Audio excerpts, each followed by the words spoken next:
Terima kasih. Saya Dr. Amar Speaker. Once again, I would like to thank Tuan Yang Pertama Yang di-Pertuan Negeri Sarawak for his kind advice during his opening address in this August House. Among others, Tuan Yang Pertama Yang di-Pertuan Negeri Sarawak stressed the importance of unity among the rakyat, which has contributed significantly to the rapid socio-economic developments in Sarawak. The last couple of years have been challenging for everybody because of the COVID-19 pandemic. Most economies have experienced downturns due to weakened global growth prospect, where Sarawak was not spared from the downturn. But the government of Sarawak, led by the strong leadership of Yang Amat Berhormat Premier of Sarawak, implemented the post-COVID-19 Development Strategy 2030 to put us back on the right track towards becoming a high-income economy by the year 2030. The six economic sectors, supported by 7 enablers, have been identified to leapfrog the state towards achieving this goal. In line with this, my ministry will continue to work closely with the federal government to implement all relevant initiatives and strategies so that our industries and entrepreneurs grow stronger and prosper. I would like to thank ahli-ahli yang berhormat for their constructive comments and suggestions on issues affecting my ministry. I will now report on my ministry's achievement thus far. Performance of investment in Sarawak. Investment is necessary to catalyze our development and spur more economic activities and employment opportunities. In 2022, Sarawak recorded a total investment of RM 32 billion, creating more than 5,000 new employment opportunities. The primary sector contributed RM 22.3 billion, followed by manufacturing sector at RM 5.2 billion and services sector at RM 4.56 billion. For manufacturing related investment, in the periods of 2022 until the first quarter of 2023, Sarawak has approved RM 9.6 billion for 87 projects. These investments are expected to create more than 6,700 employment opportunities.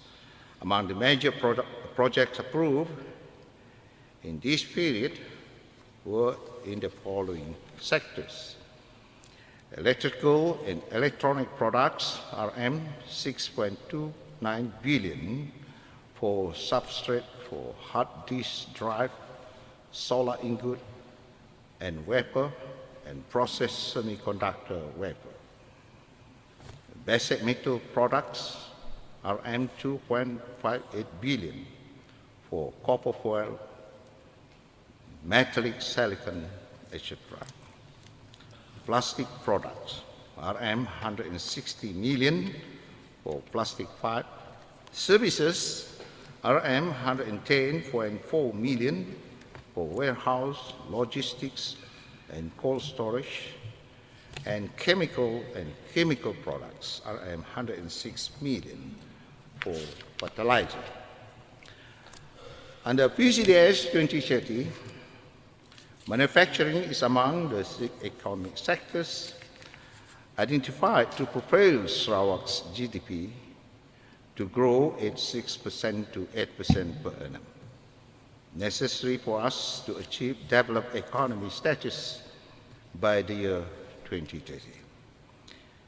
This sector had contributed RM 37.2 billion or 28.4% towards Sarawak economy and employed more than 167,000 people in 2021. Thus, Sarawak government will continue with its business-friendly policy to attract more investment so as to create more businesses and employment opportunities in Sarawak. Sarawak remains a popular destination for investment in this region. With borders fully open, movement of goods and people are resuming to pre-pandemic level. Consequently, several projects in Sarawak are making good progress. The RM 5.7 billion methanol project at Petchem Industrial Park in Bintulu is nearing completion of its construction phase. Sarawak Silver Heart is investing about USD 5 billion to commercialize the sour gas from Sarawak offshore and is building onshore gas Plant 1, OGP1, within the Petchem Industrial Park at Tanjung Kidurung, Bintulu. OGP1 project is currently under site preparation and targeted to proceed with construction this year. At the same time, PTTEP HK Limited of Thailand, PTTEP, is also considering to invest USD 5 billion to commercialize their sour gas discovery. Final investment decision, FID, will be taken by them by early 2024. ECDC, through its wholly owned subsidiary, is partnering with an American investor in a medical glove manufacturing project worth RM 130 million at Petchem Industrial Park. The project is at construction stage and expected to be operational by early 2024. ECDC is also partnering with investors from South Korea and Japan in 2 hydrogen projects worth about RM 24 billion.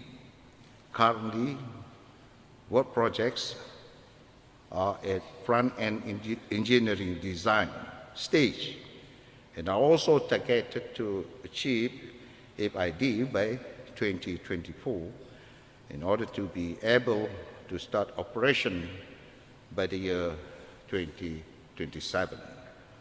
Petros, as our Sarawak Oil and Gas GLC, is also growing very fast and pursuing major projects and investment. Petros Upstream is now one of the top 3 players in Malaysia, with daily productions of 100,000 barrels of oil equivalent from its equity share in 5 oil and gas field production sharing contract PSC. In 2022, Petros Upstream earned RM 450 million net income after tax. It also has equity share in 2 exploration and appraisal PSC through carried interest from investors to Sarawak. Petros upstream capital investment budget for 2023 is RM 1.2 billion. Petros downstream is also growing very fast to enable the Sarawak gas roadmap of bringing accessible, affordable and sustainable gas to all parts of Sarawak. Petros is investing in 400 megawatt combined cycle power plant in Miri in collaboration with Sarawak Energy Berhad, SAB, as well as investing in 24-inch pipeline to supply gas from Bintulu to Samalaju Industrial Park. The combined capital investments of the project is estimated at RM 2 billion. Petros is also undertaking a study with a multinational player to supply gas to Kuching and transform our capital city to be a new gas and energy hub.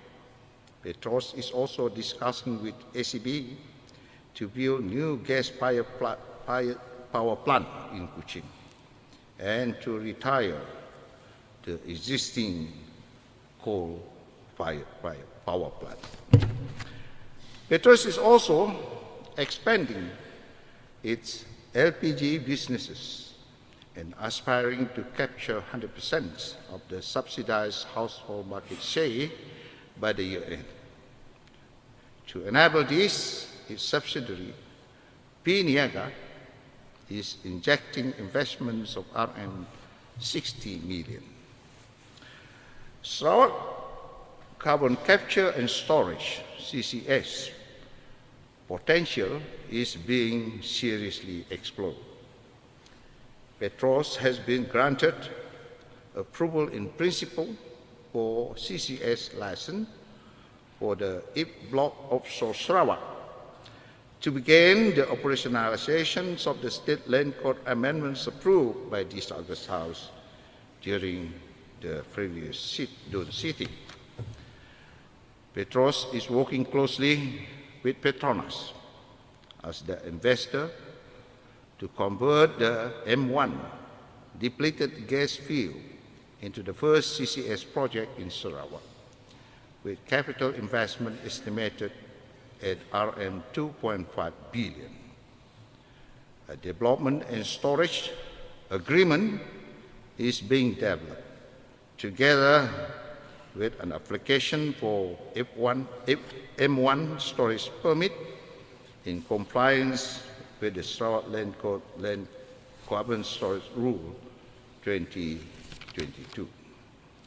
Councillor to Ahmad Speaker, several investors have firmed up their investment intention and submitted applications for consideration of the government with regard to the proposed investment, including proposed basic metal for EV components project from Hong Kong worth RM 6.3 billion, proposed urea and melamine project from China worth RM 1.65 billion, proposed basic metal for EV components project from Australia worth RM 900 million, and proposed chemical project from South Korea worth RM 709 million.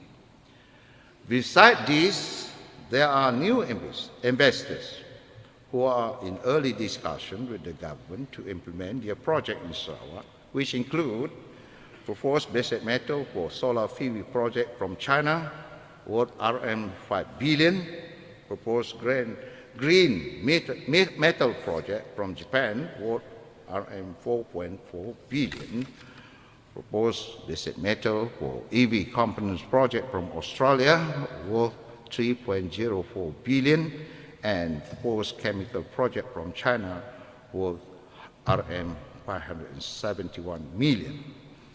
While these are testament to the attractiveness of Sarawak as an investment destination, we must not lose sight of the fact that Sarawak is not only competing with the neighboring countries, but also with the other states in Malaysia for investment. Therefore, Sarawak must continue to leverage on its competitive advantages, particularly on the availability of green renewable energy, to stand out as an attractive investment destination. Existing investors are confident in the economic development of Sarawak. Despite global uncertainties, several companies are proceeding with reinvestment in Sarawak. This has generated positive multiplier effects to our economy.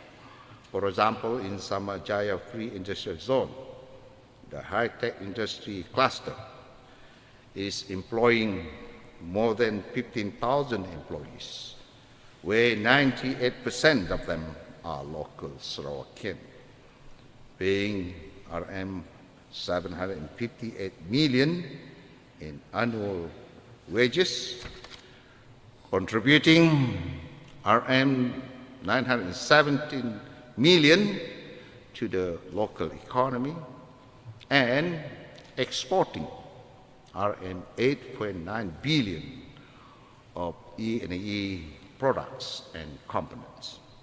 Meanwhile, Semelaju Industrial Park is designated for the energy-intensive industry cluster.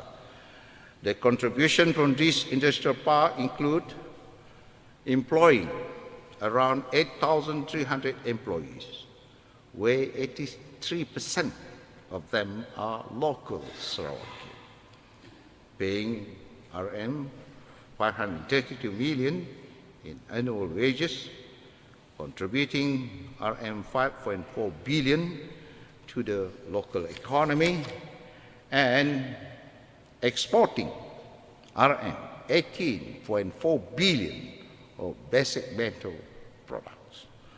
We welcome all investment, both FDI as well as DDI, not only in the upstream, but also downstream and value-adding industries that are in line with PCDS 2030.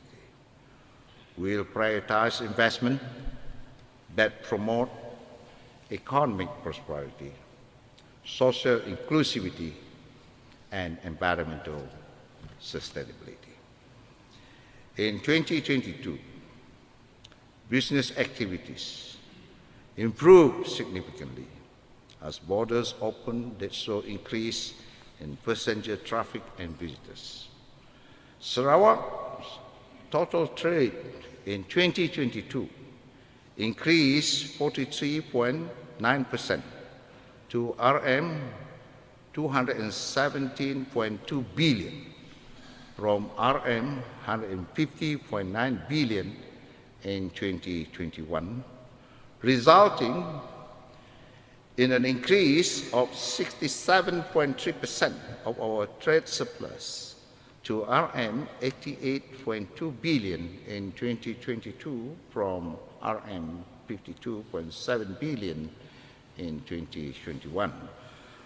Total export increased 50% to RM 152.7 billion in 2022 from RM 101.8 billion in 2021 for items such as LNG, palm oil, crude oil, and aluminium. Meanwhile, total imports increased 31.4% to RM 64.5 billion from RM 49.1 billion in 2021 for the top import products such as chemical product, refined petroleum product, aluminium ores, motor cars, and fertilizer. The top trading partners for Sarawak in 2022 were Japan, China, Peninsula Malaysia, South Korea, India, Australia, and Singapore. The establishments of Invest Sarawak and the Sarawak Trade and Tourism offices in Singapore and soon in Brunei and Kalimantan, Indonesia, will further assist our SMEs to explore and expand their markets beyond Sarawak's shores. I would also like to urge our business communities, especially export-oriented SMEs, to leverage on Malaysia's membership in Regional Comprehensive Economic Partnership, RCEP, and Comprehensive and Progressive Agreement for Trans-Pacific Partnership, CPTPP, to optimize their costs so that their product can be more competitive in regional and global market. SMEs have contributed significantly to the growth of Malaysia's social economy, where it represents up to 97.4% of total business establishments in the country. For 2021, the contribution of SMEs to Malaysia's GDP is at 37.4%, which provide 47.8% of employment opportunity.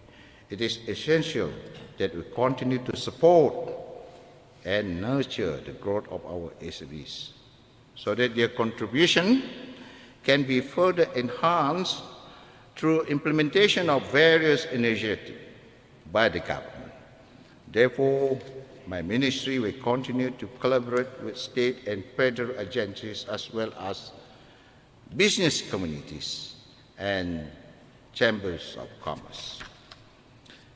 In general, financial assistance can help SMEs to overcome financial barriers and fund growth initiatives such as expansion, market access, and new product development. As such, my ministry will continue to support our SMEs through various financial assistance in strengthening their business capability. Among the financial assistance offered through my ministry includes grants such as Program Graduan ke Arah Keusahawanan (GRAK) and Usahawan Technical and Vocational or STEC. These programs are meant to assist graduates and school leavers with technical skill to start and expand their businesses. To date, RM 10.91 million has been disbursed to 1,291 SMEs. Similarly, Go Digital program is to encourage SME onboarding into digital entrepreneurship through provisions of grant amounting to RM 10,000 to successful applicants. Since its inception in 2021, the program has disbursed a total of RM 6 million to 600 SMEs throughout Sarawak. For 2023, RM 5 million has been allocated to implement this program and expected to benefit 500 SMEs. My ministry is also providing soft loan at a low interest rate of 4% based on monthly reducing balance through Scheme Kredit Mikro Sarawak (SKMS) and Scheme Pinjaman Industri Kecil dan Sederhana (SPIK). To date, RM 101.6 million has been disbursed and benefited more than 2,500 SMEs. These include 258 B40 entrepreneurs who enjoyed interest-free loans up to maximum of 10,000 ringgit Malaysia per applicant. Total loan approved for B40 entrepreneurs amounting to RM 1.9 million.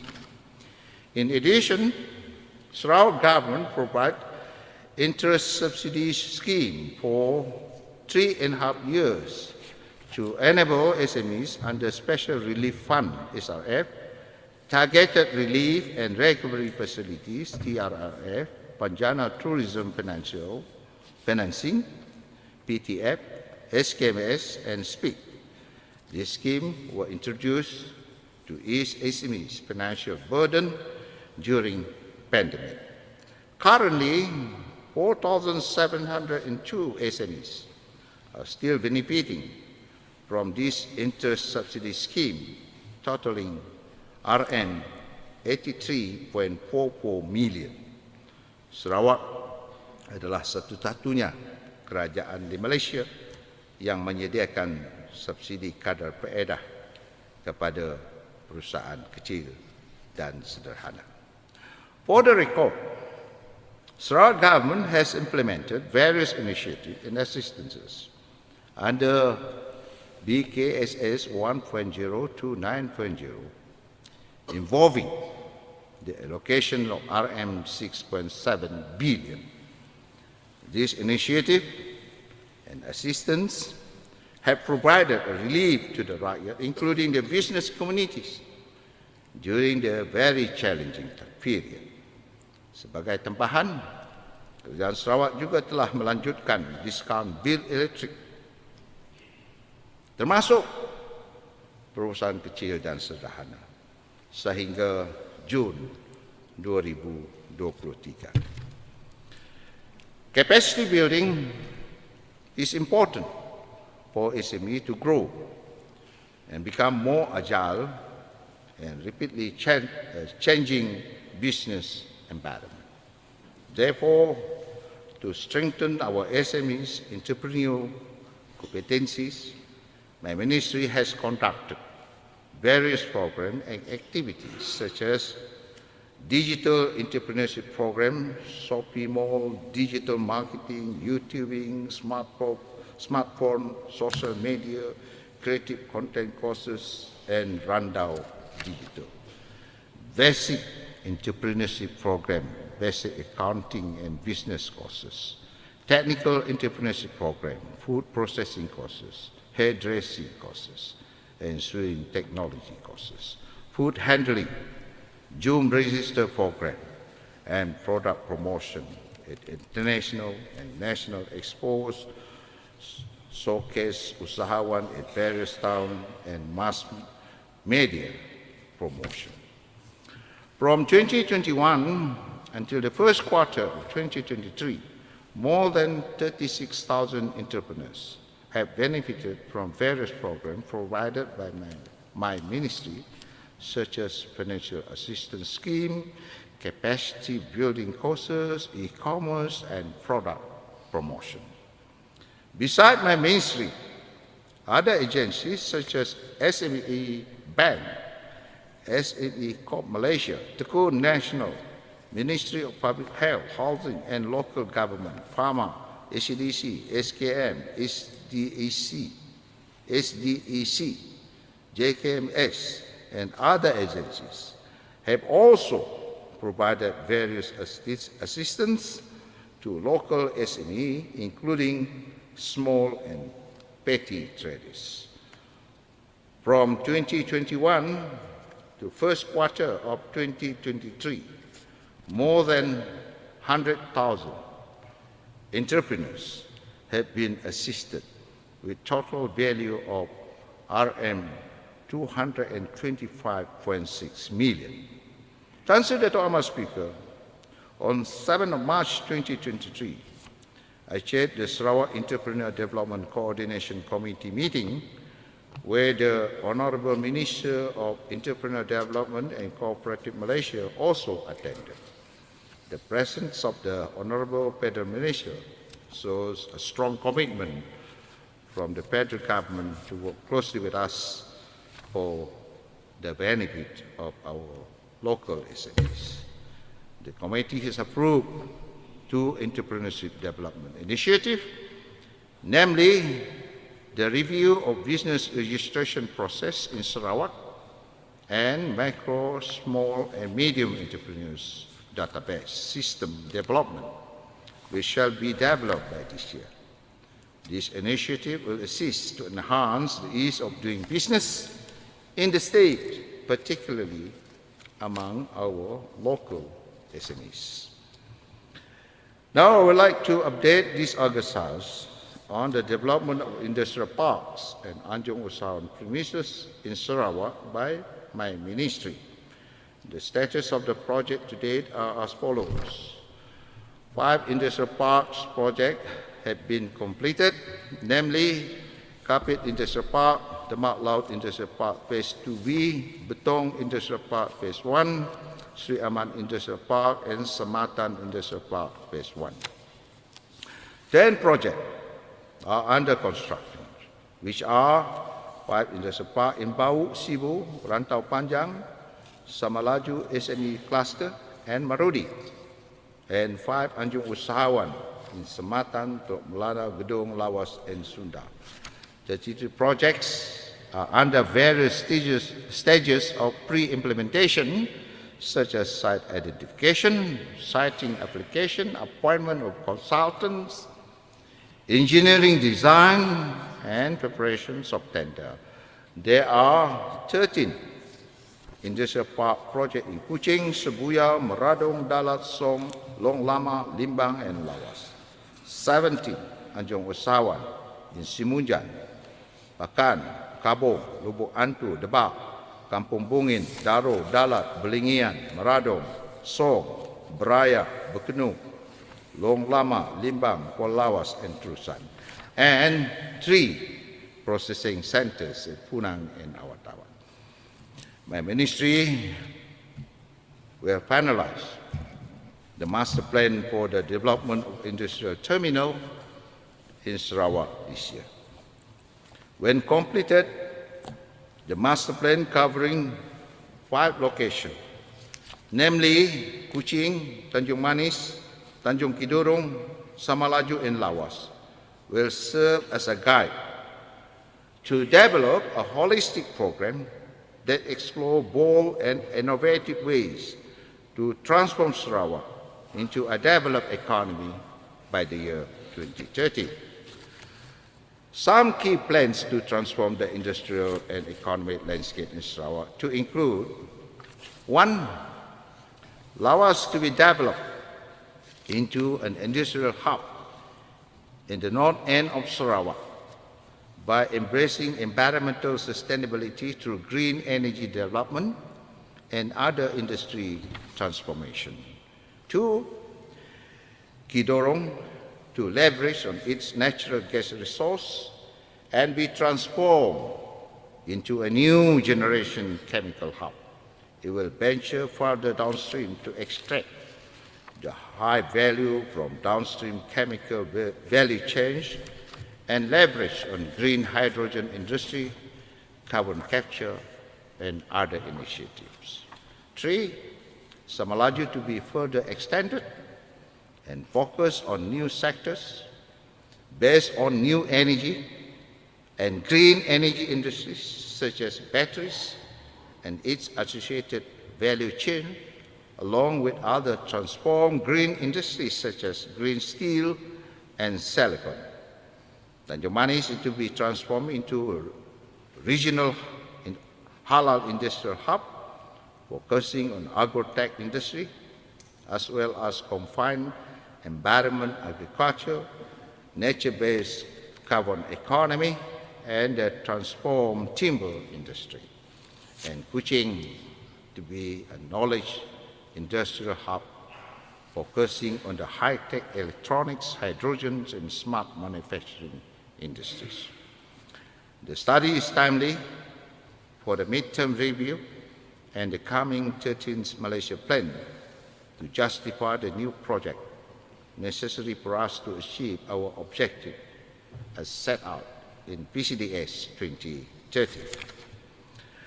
Tuan Sri Dato' Amah Speaker, saya ingin mengucapkan terima kasih kepada ahli-ahli yang berhormat bagi Katibas, Tebedu, Tupung, Kelakar, Lagus, Takan, Bating Baru dan Balih di atas cadangan-cadangan berkaitan dengan program latihan dan bantuan keusahawanan, pemasaran produk, Anjung Usahawan, dan taman perindustrian. Sementara saya akan mengkaji cadangan dari ahli-ahli yang berhormat tersebut untuk dipertimbangkan. For the information of ahli yang berhormat for Tebedu, the land premium rate for Tebedu Industrial Park has been revised to RM10 per square feet for field land and RM5 for unfield land in 2017. To assist companies, they can apply for payment of premium over 5 years. Furthermore, if the company completes the project and is operational within 3, 5, or 7 years, depending on the scale of the project, from the date of issuance of the documents of title, they will be able to enjoy the 30% rebate on land premium. The land premium for industrial lot in Sarawak comparatively is among the lowest in Malaysia.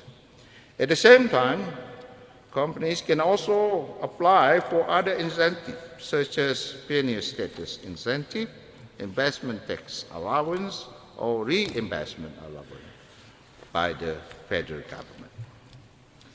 Dan Sejatu Amat Speaker, Perkhidmatan Awam Negeri. Untuk makluman ahli yang berhormat bagi tilian, bagi memperkasa pelaksanaan projek-projek pembangunan sejak 2018, Kerajaan Sarawak telah mewujudkan 505 jawatan teknikal di mana 85% jawatan telah diisi untuk diagihkan di jabatan-jabatan seperti Jabatan Kerja Raya, Jabatan Pengairan dan Saliran, pihak berkuasa tempatan dan jabatan teknikal lain. Bagi jawatan teknikal yang telah diisi untuk bahagian muka adalah seperti berikut: 10 jawatan untuk JKA muka, 3 jawatan untuk Jabatan Bekalan Air muka, 3 jawatan untuk Jabatan Pengairan dan Saliran muka, 2 jawatan untuk Majlis Daerah Dalat dan muka, dan 1 jawatan untuk pejabat residen bahagian muka. Kerajaan Sarawak akan memastikan keperluan kapasiti bagi jabatan dan agensi akan dikaji semula dari masa ke semasa. Berhubung dengan pelantikan pegawai daerah muka, seorang pegawai telah dikenal pasti untuk mengisi jawatan tersebut dan pelantikan beliau akan dimuktamadkan dalam masa terdekat. Ahli yang berhormat bagi Tukong telah membangkitkan isu mengenai pertindihan proses permohonan pendaftaran wakaf di tabung Baitul Mal dan permohonan lesen pungutan awam di pejabat presiden. Kerajaan Sarawak menghargai pandangan dan saranan yang telah disuarakan oleh ahli yang berhormat. Kerajaan Sarawak akan meneliti perkara ini dengan lebih lanjut dengan melihat kepada proses sedia ada, peraturan dan undang-undang yang berkaitan bagi mengemaskini dan menyelaras proses-proses tersebut agar isu ini dapat diselesaikan. Untuk makluman ahli yang berhormat bagi Belingian, Jabatan Agama Islam Sarawak dalam proses memuktamadkan skop dan reka bentuk cadangan pembinaan semula surau Kampung Litung sebelum permohonan resmi dikemukakan untuk pertimbangan kerajaan.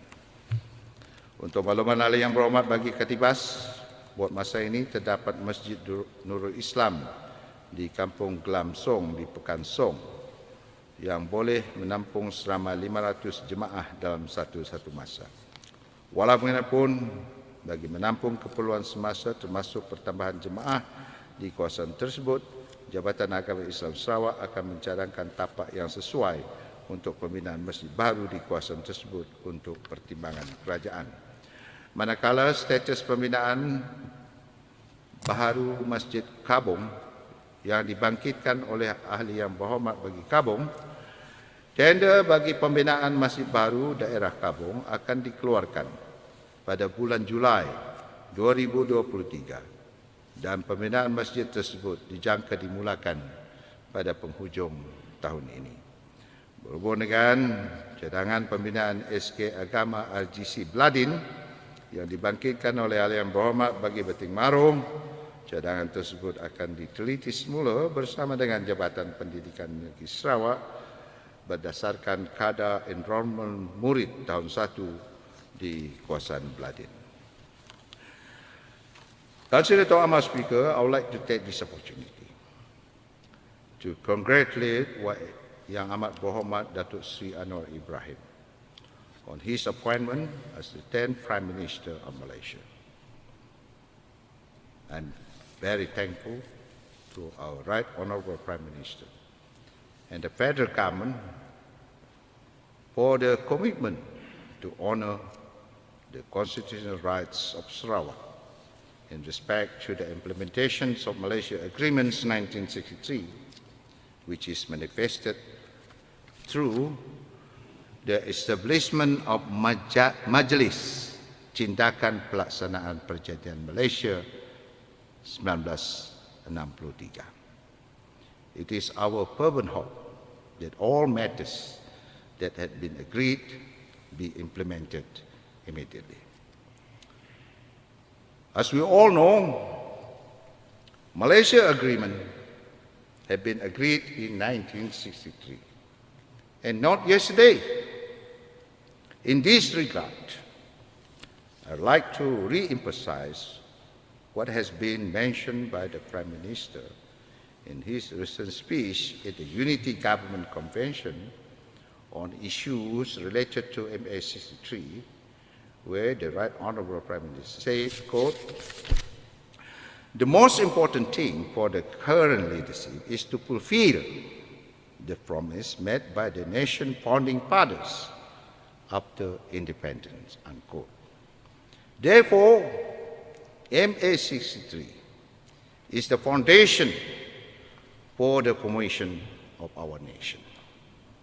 In fact, there is no Malaysia if there is no Malaysia Agreement 1963. That is why it is important for the federal government to sincerely honour and fulfill the constitutional rights of Sarawak, who is an equal partner in the formations of the Federation. Hence, we will continue to pursue this agenda on MA 63 as enshrined in the Federal Constitution, Malaysia Agreement 1963, IGC reports, the constitutions of the state of Sarawak, and the state laws. It is high time for the federal government to focus more on decentralization instead of centralization. The recognitions of the Sarawak Public Works Department and Drainage and Irrigation Department as a technical department under the Treasury Instruction 182 is applaudable, as now the Sarawak government has the authority to implement federal project in Sabah and Sarawak at a limit of up to Rn 50 million. This is a clear manifestation that decentralization is a right move and in fact necessary for the Sarawak government to be given more autonomy so that we could deliver services to the rakyat in a very effective manner. We will continue to pursue with the federal government to have more federal projects approved for Sarawak and the fund to be directly channeled to the state.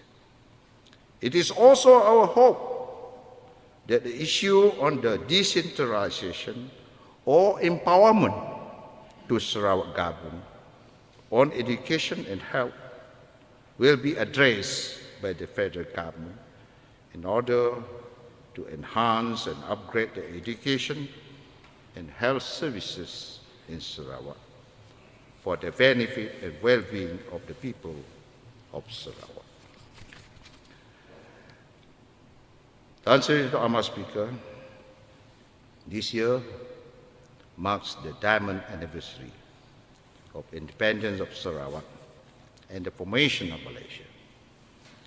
Throughout these 60 years, our leaders, from the Right Honourable Tan Sri Dato' Amar Stephen Kaloningkan to the present leadership of Right Honourable Premier, have guided Sarawak to achieve many important milestones in state and nation building.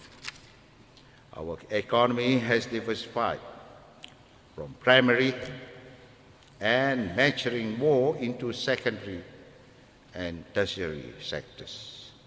The standard of living of Sarawakians have improved by leaps and bounds, with modern infrastructure, better education, housing, nutrition, health services, more employment opportunities, social amenities, among others. It is indeed a very remarkable journey for Sarawak.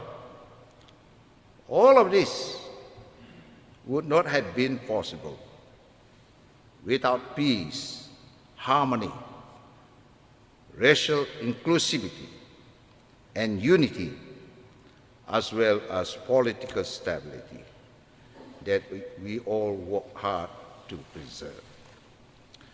These have allowed Sarawak to grow and further develop our economic sector. Bigotry has no place in Sarawak. The Sarawak government, GPS government, does not engage in meaningless politicking. Rather, we are committed to serve the Rakyat with dedication and commitment to propel Sarawak to greater heights. We want our Rakyat to prosper. No one shall be left behind in this journey. I would also like to take this opportunity to urge everybody, including the private sector, to continue working with the government to achieve greater success. The private sector is the engine of growth, and the government will continue to provide conducive ecosystem for businesses to grow and for us to prosper together. I would like to take this opportunity to thank Yang Amat Berhormat Premier of Sarawak for his visionary leadership as he steers Sarawak towards the next phase of our development, driven by data and innovation. We are confident that Sarawak will achieve the status of a developed state and a high-income economy by the year 2030. Saya juga dengan hormat menyokong penuh usul penghargaan ke atas ucapan Tuan Yang Pertama yang di-Pertuan Negeri Sarawak. Sebelum mengakhiri ucapan penggulangan ini, saya ingin menyampaikan penghargaan kepada Tan Sri Dato' Amar Speaker kerana berjaya mengendalikan persidangan DUN dengan tegas dan baik yang memudahkan urusan kita berjalan dengan lancar. Saya juga ingin mengucapkan terima kasih kepada semua pegawai yang terlibat dalam menjayakan persidangan ini. Akhir sekali, saya ingin mengucapkan sekali lagi selamat Hari Gawai dan selamat Hari Raya Aidil-Adha pada semua yang ahli yang berhormat dan seluruh rakyat Sarawak. Sarawak kaya hasil bumi, bijak diusaha, ulangan berganda, teknologi hijau pemangkin ekonomi, pendapatan dijana, alam sekitar terjaga. Sarawak, rakyat Sarawak berbilang bangsa. Lapas raya gawai pula. Mohon maaf kepada semua. Lantang senang, nguan menu. Sungguh bertuah bumi kenyalang dapat pemimpin yang bijaksana. Perbezaan budaya bukan penghalang. Hidup bersama, aman sejahtera. Dengan itu, saya mengakhiri ucapan penggulungan bagi Kementerian Perdagangan Antarabangsa, Industri dan Pelaburan. Terima kasih.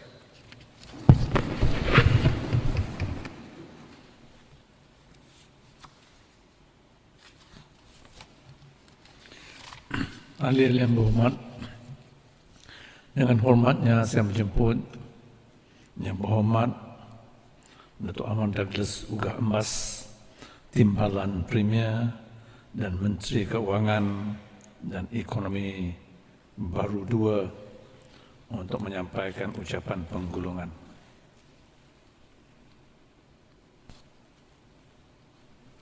Terima kasih Tan Sri Datuk Ahmad Speaker.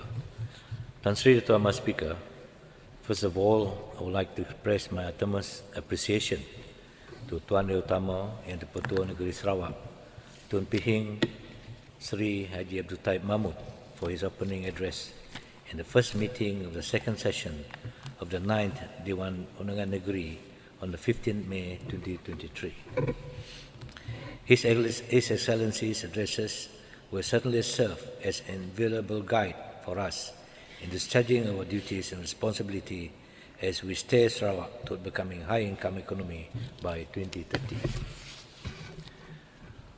Over the last few days, ahli-ahli yang berhormat have debated and highlighted various issues and challenges that we face in our continuous effort to develop and transform Sarawak. Through our rigorous effort in implementing our innovative initiative and fast-hearted policies, we have been able to bring about rapid development in our state. However, we must not rest on our laurels. We must strive to do better, to remain resilient and competitive given the challenge and brutality of the economic situation. Tuan Sri Dato' Mas Speaker, Economic Performance 2022 and Prospect for 2023. I would like to update this August House on the world, nation and state latest economic performance and its outlook for 2023. Global Economic Performance 2022 and Prospect for 2023. 2022 has proven to be a challenging year for the global economy. Many countries continue to wrestle with the cumulative effort of COVID-19 pandemic. Some countries have had to deal with new outbreak as well as ongoing political and economic turmoil. Lingering supply disruption, high commodity prices, elevated inflation, and interest rate have weighted on global economic activity. Global inflation rose by 4.7% in 2021 to 8.7% in 2022, prompting many central banks around the world to tighten their monetary policy and to rapidly raise interest rates. This has led to the increased government borrowing, larger capital outflow. In addition, growth in the global economy slowed from 6.3% in 2021 to 3.4% in 2022. The United States economy grew at 2.1% in 2022 with its labor market stay firm, while unemployment rate, consumer spending remains solid. Likewise, the economy in Euro area registered 3.5% growth in 2022, 0.4% higher than predicted by earlier estimates. In China, the rapid spread of COVID-19 pandemic and its strict zero COVID policy dampened growth, bringing it all overall economic growth down to 3% in 2022. However, following the lifting of its zero COVID policy at the end of December 2022, the Chinese government introduced fiscal support and targeted monetary measures to support recovery effort. With that, China economy is expected to grow at 5.2% in 2023. Overall, the global outlook, particularly in advanced economy, remained fragile. Global economic growth, weighted down by elevated cost pressures, is projected to slow to 2.8% in 2023. Despite recent signs of improvement in lower commodity price, the global inflation rate is projected to remain high at 7% in 2023. The unexpected collapse of Silicon Valley Bank and Credit Suisse has triggered concern about financial vulnerability. Trade tensions are high, and the escalation of geopolitical uncertainty continue to pose headwind to the global outlook. Malaysia economic performance 2022 and prospect for 2023. Despite the challenge faced throughout 2022, Malaysia economy expanded strongly, reaching 8.7% growth. The main factor contributing to this was the full lifting of containment measures, resilient growth in export, particularly in commodities and electrical and electronic products, the revival of tourism activities, and continued policy support from the government. Furthermore, the strengthening of labour market conditions has led to an increase in private consumption, provided further support to our overall economy recovery. The reopening of our economy has contributed to significant improvement in public and private investment through the resumption of construction activity and continued investment by firms in automating and digitalization of their operation.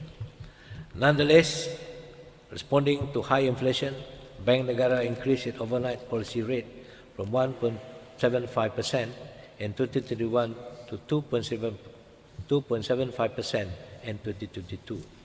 In 2023, Malaysia's economy is projected to grow between 4 to 5%.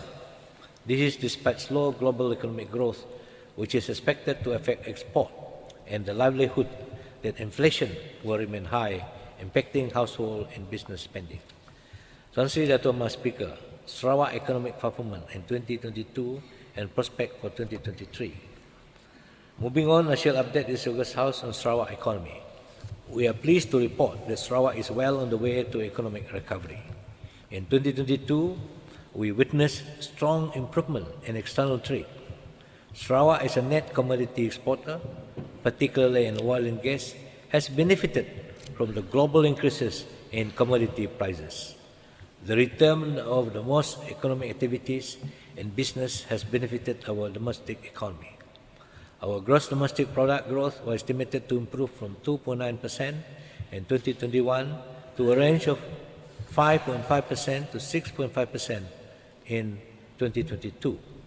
However, our actual economic performance in 2022 will be known once the Department of Statistics releases its official figure.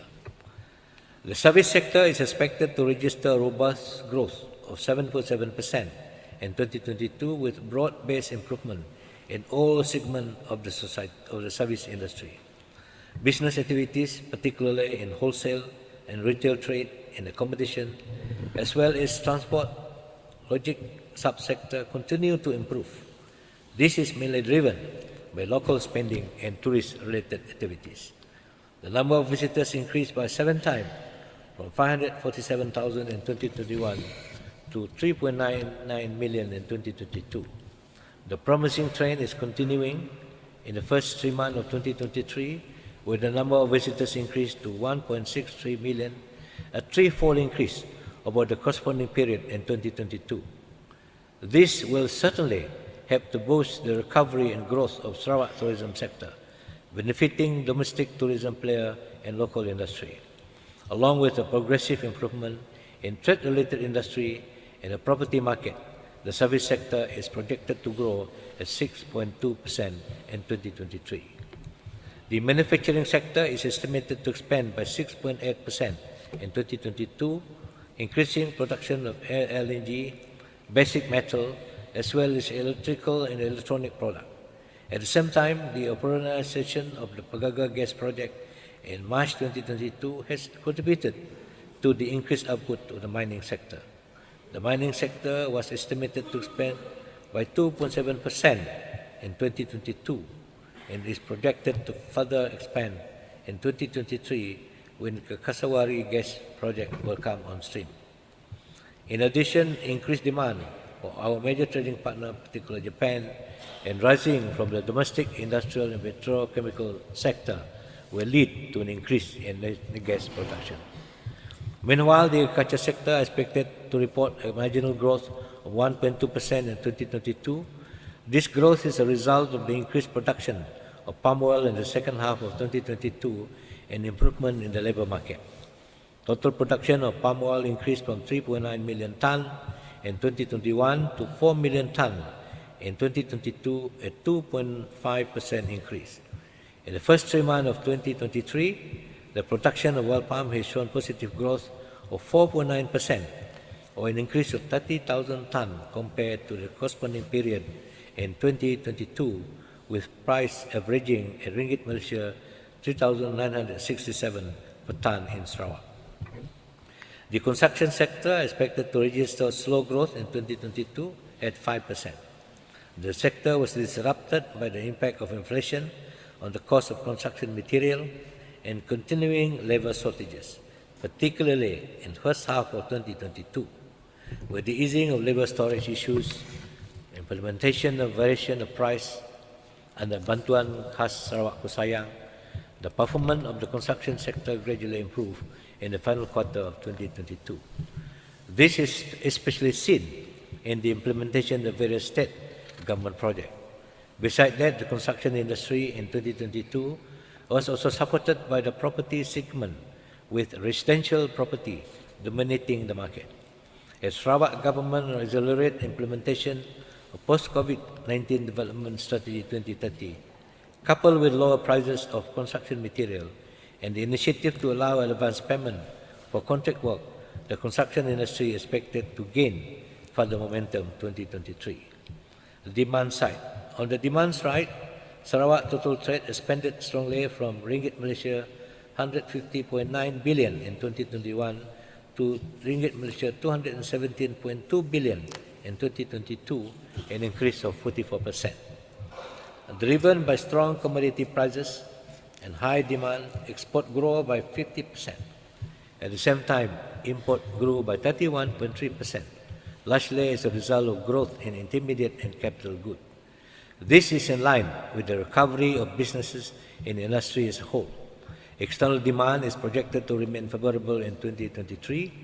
However, there is the downside risk that slowing of global economy may weigh on Sarawak export.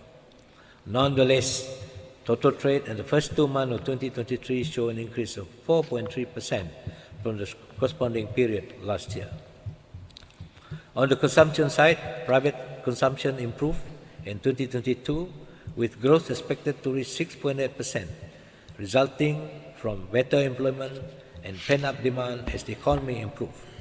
Higher private consumption was also reflected by the increased number of private vehicles registered in Sarawak during this year, indicating improvement in consumer spending power. Policy measures implemented by both the Sarawak and federal government, particularly assistance to lower-income households through the continuation of BKSS 9.0, cash transfer, and employment provident fund-related measures have also provided support to the consumer spending. Private consumption is expected to grow in 2023, with signs of continuous improvement in household spending and continued improvement in labour market conditions. In addition, the revision in individual income tax rate in budget 2023, as well as the cash transfer, are expected to further support and augment household income. Public consumption contracted by 21.3% in 2022 as a result of much lower spending on COVID-19 related support. In 2023, public consumption is expected to be moderate, supported by involvement spending driven by the special additional annual salary increment of Ringgit Malaysia 100 for civil servants and the absorption of contract officers to permanent positions, particularly in health and education services. As for public investment, Ringgit Malaysia 6.2 billion was expended in 2022 compared to Ringgit Malaysia 5.2 billion in 2021. Expenditure include continued implementation of existing infrastructure projects, as well as high capital expenditure for improvement of the commercial industrial sector, the social development sector. Private investment was estimated to grow at 10.4% in 2022, supported by the realization of the ongoing investment. A total of ringgit Malaysia 5.2 billion was invested by the manufacturing sector in 2022. At the same time, investment in capital and intermediate goods has also expanded. With the continuous recovery in the economy, Sarawak will be able to secure more investment, ensure smooth implementation of ongoing investment projects in 2023. As the first quarter of 2023, a total of ringgit Malaysia 1.77 billion worth of investment had been approved.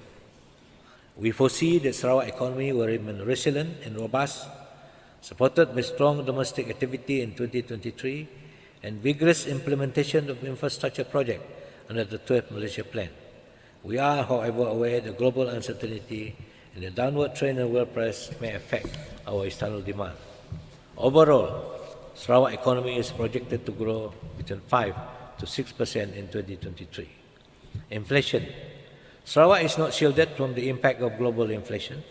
Higher cost of production and material pushes Sarawak inflation by 3.1% in 2022.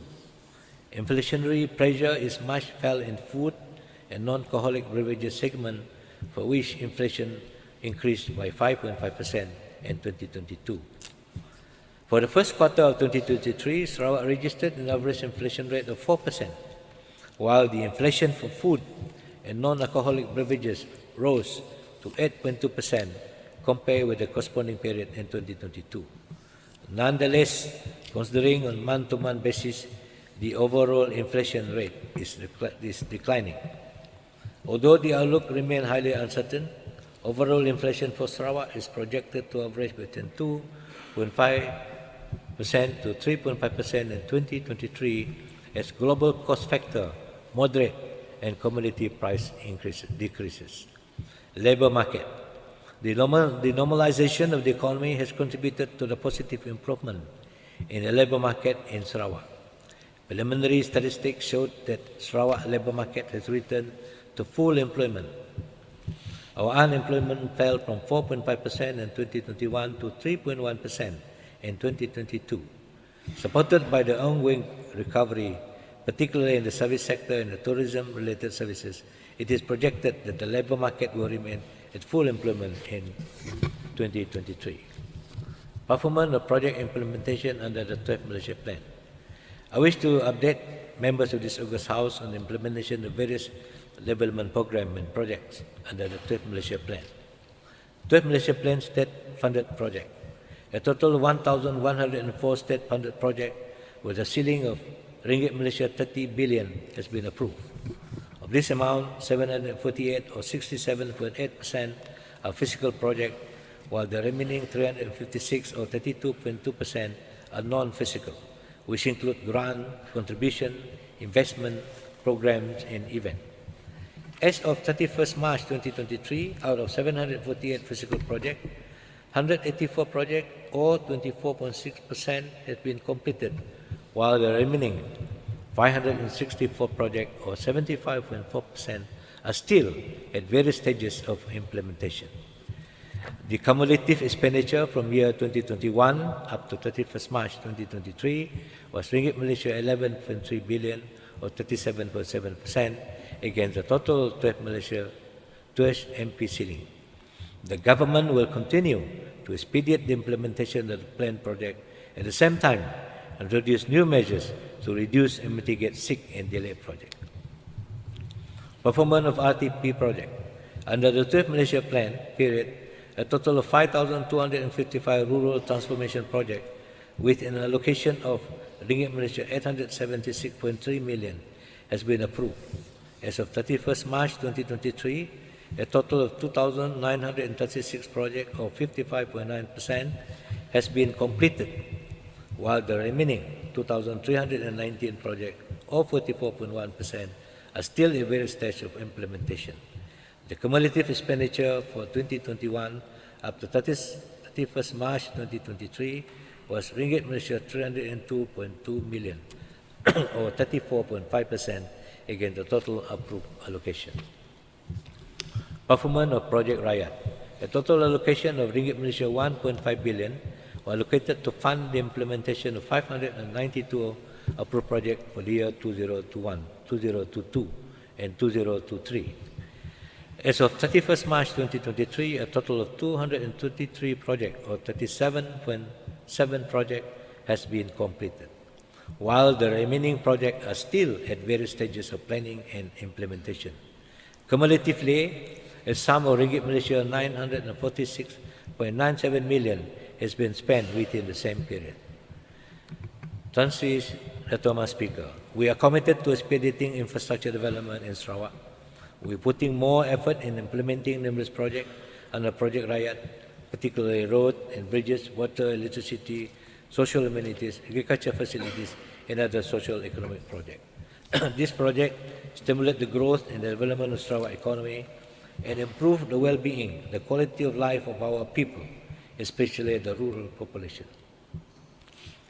Project Rakyat, a people-centric project that addresses the urgent need of the Rakyat and development issue at local level. Transi Dato' Speaker, the 12th Malaysian federal funded project. Under the first rolling plan of 2021-2022, the federal government approved a total of 3.34 billion for the implementation of 921 projects. In terms of financial performance, a sum of ringgit Malaysia 1.97 billion, or 59.11% of the approved allocation has been expended as of 31st December 2021. Under the second rolling plan 2022-2023, a total of ringgit Malaysia 3.24 billion has been allocated for the implementation of 960 projects. In terms of financial performance, ringgit Malaysia 3.09 billion, or 95.25% of the allocation has been expended as of 31st December 2022. Meanwhile, under the third rolling plan 2023-2024, a total of ringgit Malaysia 4.12 billion has been approved for the implementation of 1,002 projects. As of April 2023, 27.7%, 76% of the allocation has been spent. In terms of physical development performance, out of 1,002, 198 projects has been completed, 195 projects are at various stages of implementation, 609 projects are at pre-implementation stage, and 5 projects are pending approval from various authorities. Transi Dato' Speaker, financial performance for the state 2022 and 2023. I would like to highlight the financial performance of the state for 2022 in the first quarter of 2023. Revenue 2022. In 2022, Sarawak recorded a total revenue of ringgit Malaysia 11.991 billion. This was mainly contributed by the collection from state sales tax, resulting in part the higher market prices of oil and gas product as well as oil palm product. As of April 2022, the state sales tax on oil and gas has contributed a total sum of ringgit Malaysia 13.37 billion to the state coffer since its introduction in 1st January 2019. Ordinary expenditure. The total ordinary expenditure of 2022 is ringgit Malaysia 10.76 billion, of which ringgit Malaysia 4.19 billion was expended on operating expenditure, while 6.6 billion are appropriated to the development fund account to meet expenditure for the implementation of various development programs. Development expenditure 2022.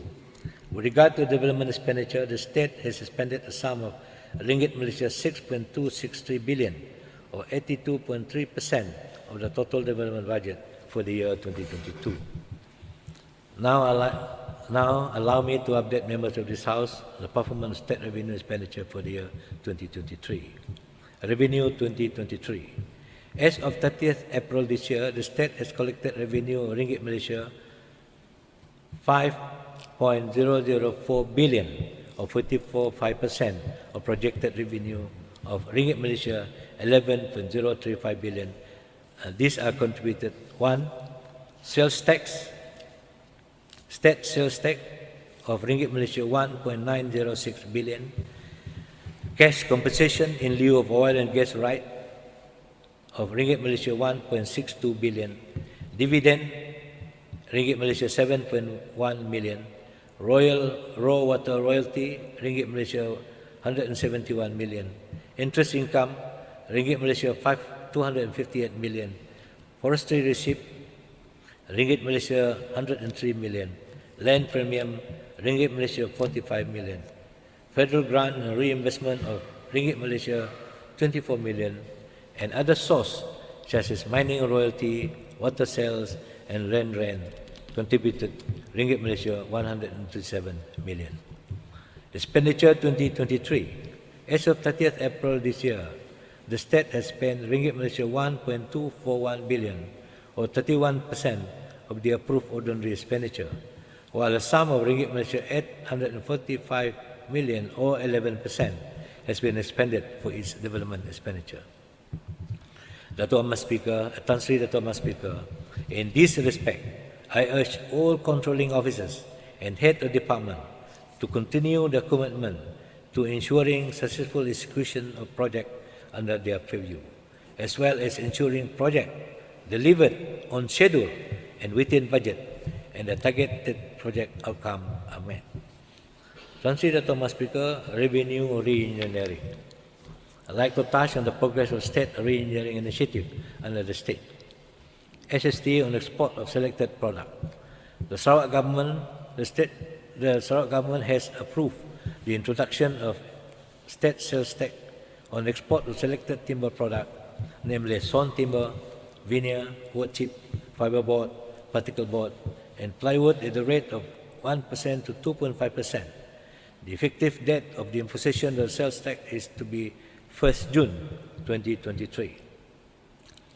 The revenue generated from the introduction of SST on export of selected timber product will be invested in transforming the timber industry from the primary production, processing, and producing to a high value-added product. In line with Sarawak aspiration, by year 2030, about 60% of export value product and timber product will be from high-value product such as engineered wood and furniture. A review of special grant to Sarawak. Sabah and Sarawak are assigned additional source of revenue which are not applicable to other states. One of the additional source of revenue in this is the special grant. As enshrined under Article 112C, bracket 1, bracket A of the Federal Constitution, the federal government is obligated to provide a special grant annually to Sabah and Sarawak.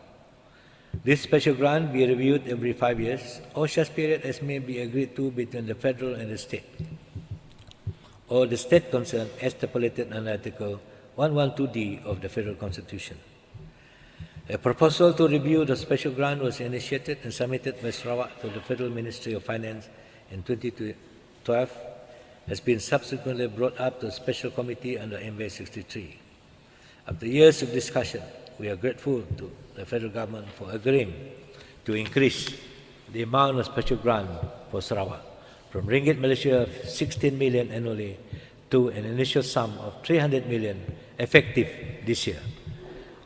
Nonetheless, this amount is not fixed, as the final sum is subject to a formula to be agreed upon by both the state and federal government. Tan Sri Dato' Ahmad Speaker, a review of pemberian berdasarkan tahap pembangunan ekonomi, infrastruktur dan kesejahteraan hidup, grant tahap.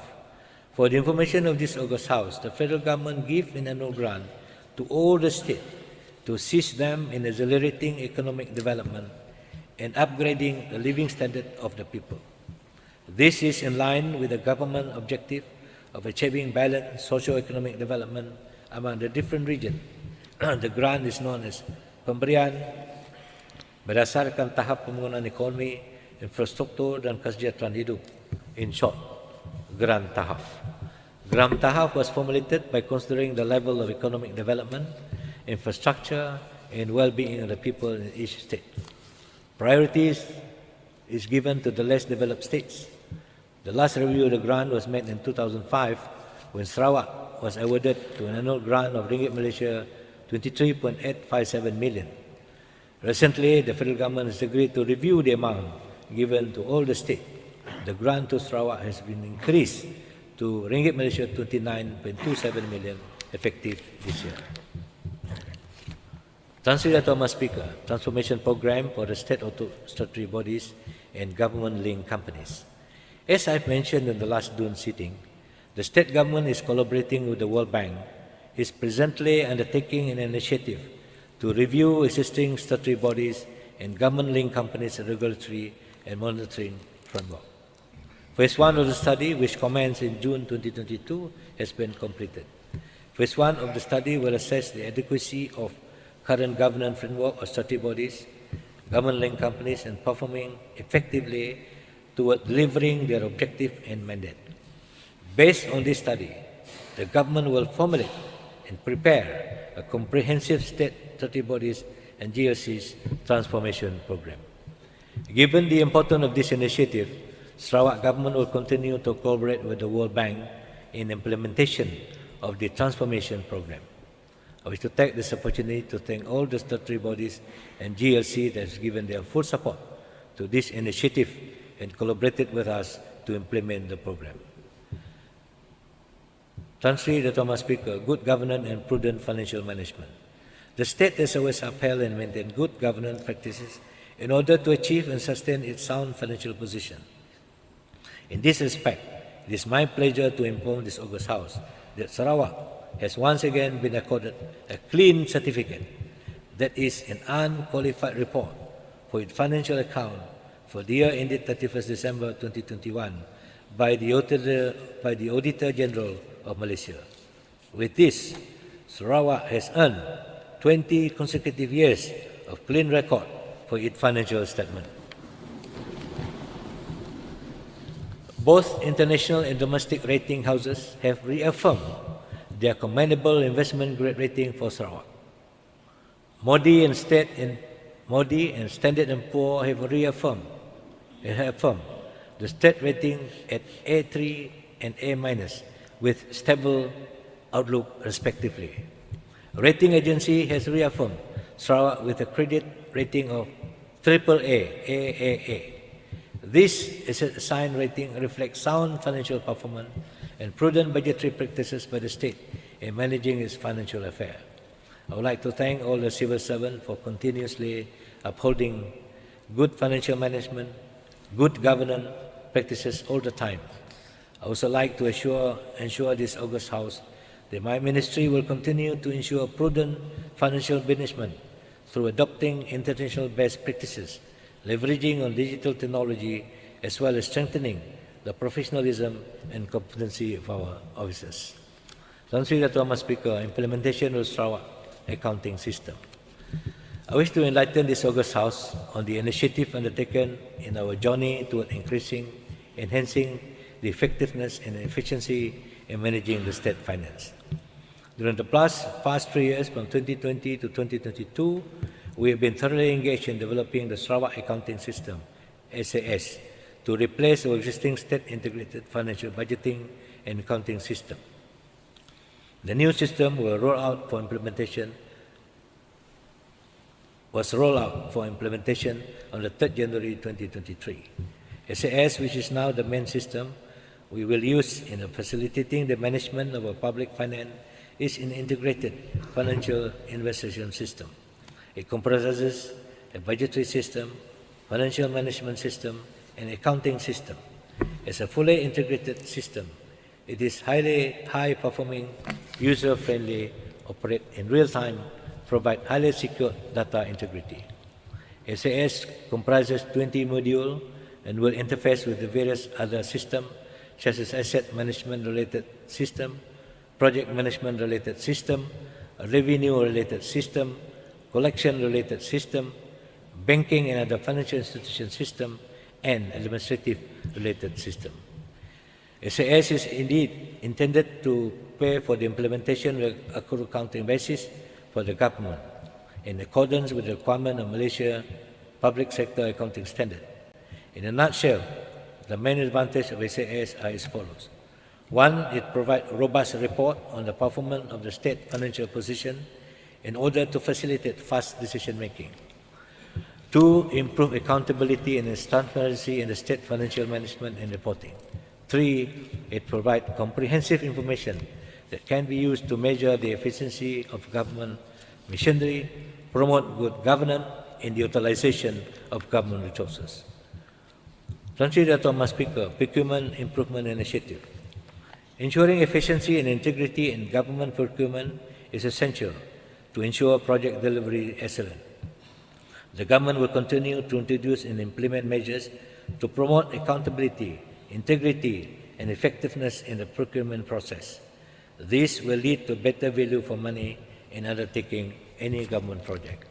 In this regard, on matters related to project execution, particularly in reviving critically delayed projects, the State Financial Secretary Office has in January 2023 issued a circular to all state agencies on the procurement procedure and appointment of rescue contractor for state funding. To ensure good governance in procurement activities and safeguard government interests, the State Financial Secretary Office has also issued a circular on delegation of authority for government officers to sign letter of acceptance and contract for state government project. This delegation of authority will help to accelerate a smooth procurement process at ministry, department, division, and district level. In addition, the state government has strengthened monitoring of contractor, suppliers, and consultant performance. The State Financial Secretary Office has issued a circular to all ministries, departments, statutory bodies, and local authority to continue updating contractor and consultant performance evaluation report, COPA, and contractor consultant registration and rating system, CORIS, online. The information on the performance of contractor, supplier, and consultant is critical for government agencies in managing procurement activity. The state government has established a contractor and consultant disciplinary evaluation committee under the State Financial Secretary Office as a platform to review and take necessary action where relevant against non-performing contractor and consultant who fail to comply with project and services contract obligation. With regard to enhancing the participation of Bumiputra contractor in government contract, the state government through State Financial Secretary has recently issued a circular on dasar penyertaan kontraktor Bumiputra dalam perolehan kerja projek pembangunan yang menggunakan peruntukan kerajaan Sarawak. The major component of the policy, among others, is to enable Bumiputra contractors to participate in single mega project with a value of more than Ringgit Malaysia 100 million. On top of this, for mega and big scale projects, Bumiputra contractors are also given opportunity to participate in various sub-packages with a certain number of Bumiputra professional and semi-professional required to be employed. Tuan Sri Dato' Mas Speaker, rental and usage of private jet. In response to issue raised by Yang Muhammad from Pending, I would like to clarify the matter in relation to the rental and usage of private jet by the state government leaders and officials. The use of private jet offers several advantages over commercial aircraft, including enhanced safety and security, as well as greater flexibility in travel arrangement. The safety of the state leaders, as well as the higher-rank government official, is utmost important and cannot be quantified by monetary means, and we all take necessary precaution to ensure a safe and secure journey, especially for traveling overseas. As such, using private jet is a viable option that can provide the necessary level of security and safety. I also like to clarify that the state government, Sarawak government, has entered into a contract with Hornbill Skyway for the provision of aircraft services for the Sarawak government, including the Governor of Sarawak, Premier of Sarawak, Deputy Premier of Sarawak, and Cabinet Ministers. The type of jet used by the state leaders or government officials is not decided by the Sarawak government, but determined by Hornbill Skyways based on the journey and technical suitability of the aircraft for wrong overhaul. Dato' Mas Speaker, in conclusion, dalam menghadapi situasi ekonomi yang tidak menentu dan cabaran-cabaran global, saya menyeru agar kita sama-sama bersatu hati dan menggemeling tenaga untuk memperkasa dan memperkayakan Sarawak ke arah merealisasikan aspirasi untuk menjadi wilayah maju menjelang 2030. Kerajaan GPS akan terus meningkatkan usaha untuk melaksanakan polisi dan pelbagai inisiatif yang telah dirangka di bawah PCDS 2030 bagi memastikan visi ini tercapai. Pada masa yang sama, kita juga akan memastikan segala permasalahan yang dihadapi dalam pelaksanaan projek-projek pembangunan akan diatasi secara bersepadu dan sistematik melalui kerjasama rapat di antara agensi, pemegang taruh ataupun stakeholders, termasuklah agensi persekutuan yang berkaitan. Saya juga menyeru agar semua pegawai-pegawai pengawal dan pejabat awam untuk terus meningkatkan kecekapan mereka dalam mengurus wang awam dengan penuh integriti dan accountability. Mereka hendaklah turun padang untuk menyelami permasalahan yang dihadapi oleh rakyat serta mencari jalan penyelesaian terhadap isu-isu yang dihadapi dalam pelaksanaan projek di bawah pengelolaan agensi masing-masing. Jalinan kerjasama di antara pejabat awam dan ahli-ahli yang berhormat di setiap kawasan penting bagi memastikan perancangan dan pelaksanaan projek akan dijalankan dengan lancar dan memenuhi keperluan rakyat. Kemakmuran dan kemajuan Sarawak juga amat bergantung kepada kestabilan politik. Sarawak yang makmur dan stabil akan dapat menarik pelaburan ke negeri ini yang sudah tentunya akan membuka banyak peluang pekerjaan dan peluang ekonomi kepada rakyat dan seterusnya menyumbang kepada peningkatan pertumbuhan ekonomi negeri. Kita amat bersyukur kerana di bawah kepimpinan yang amat berhormat Perdana kita, Sarawak telah dikenali sebagai negeri yang stabil politiknya dan mempunyai polisi-polisi yang berpandangan jauh atau far-sighted. Oleh itu, saya menyeru agar semua rakyat Sarawak terus memelihara keharmonian dan mempertahankan kestabilan politik negeri kita ini dengan terus memberi sokongan padu kepada kerajaan demi memastikan segala usaha-usaha dan perancangan pembangunan kita dapat dicapai dengan jayanya. Akhir kata, saya juga ambil kesempatan ini untuk merakamkan tahniah kepada Tan Sri Datuk Amar Speaker atas your ability to run the meeting very, very smoothly. Juga merakam terima kasih kepada semua ahli-ahli yang berhormat dan perkongsian hadiah dan usul yang bernas pada persidangan Dewan Undangan di Sarawak kali ini. Terima kasih. Ahli yang berhormat dan hormatnya saya menjemput Yang Berhormat Datuk Amar Douglas Uga Embas, Timbalan Premier dan Menteri Infrastruktur dan Pembangunan Pelabuhan untuk menyampaikan ucapan penggulungan.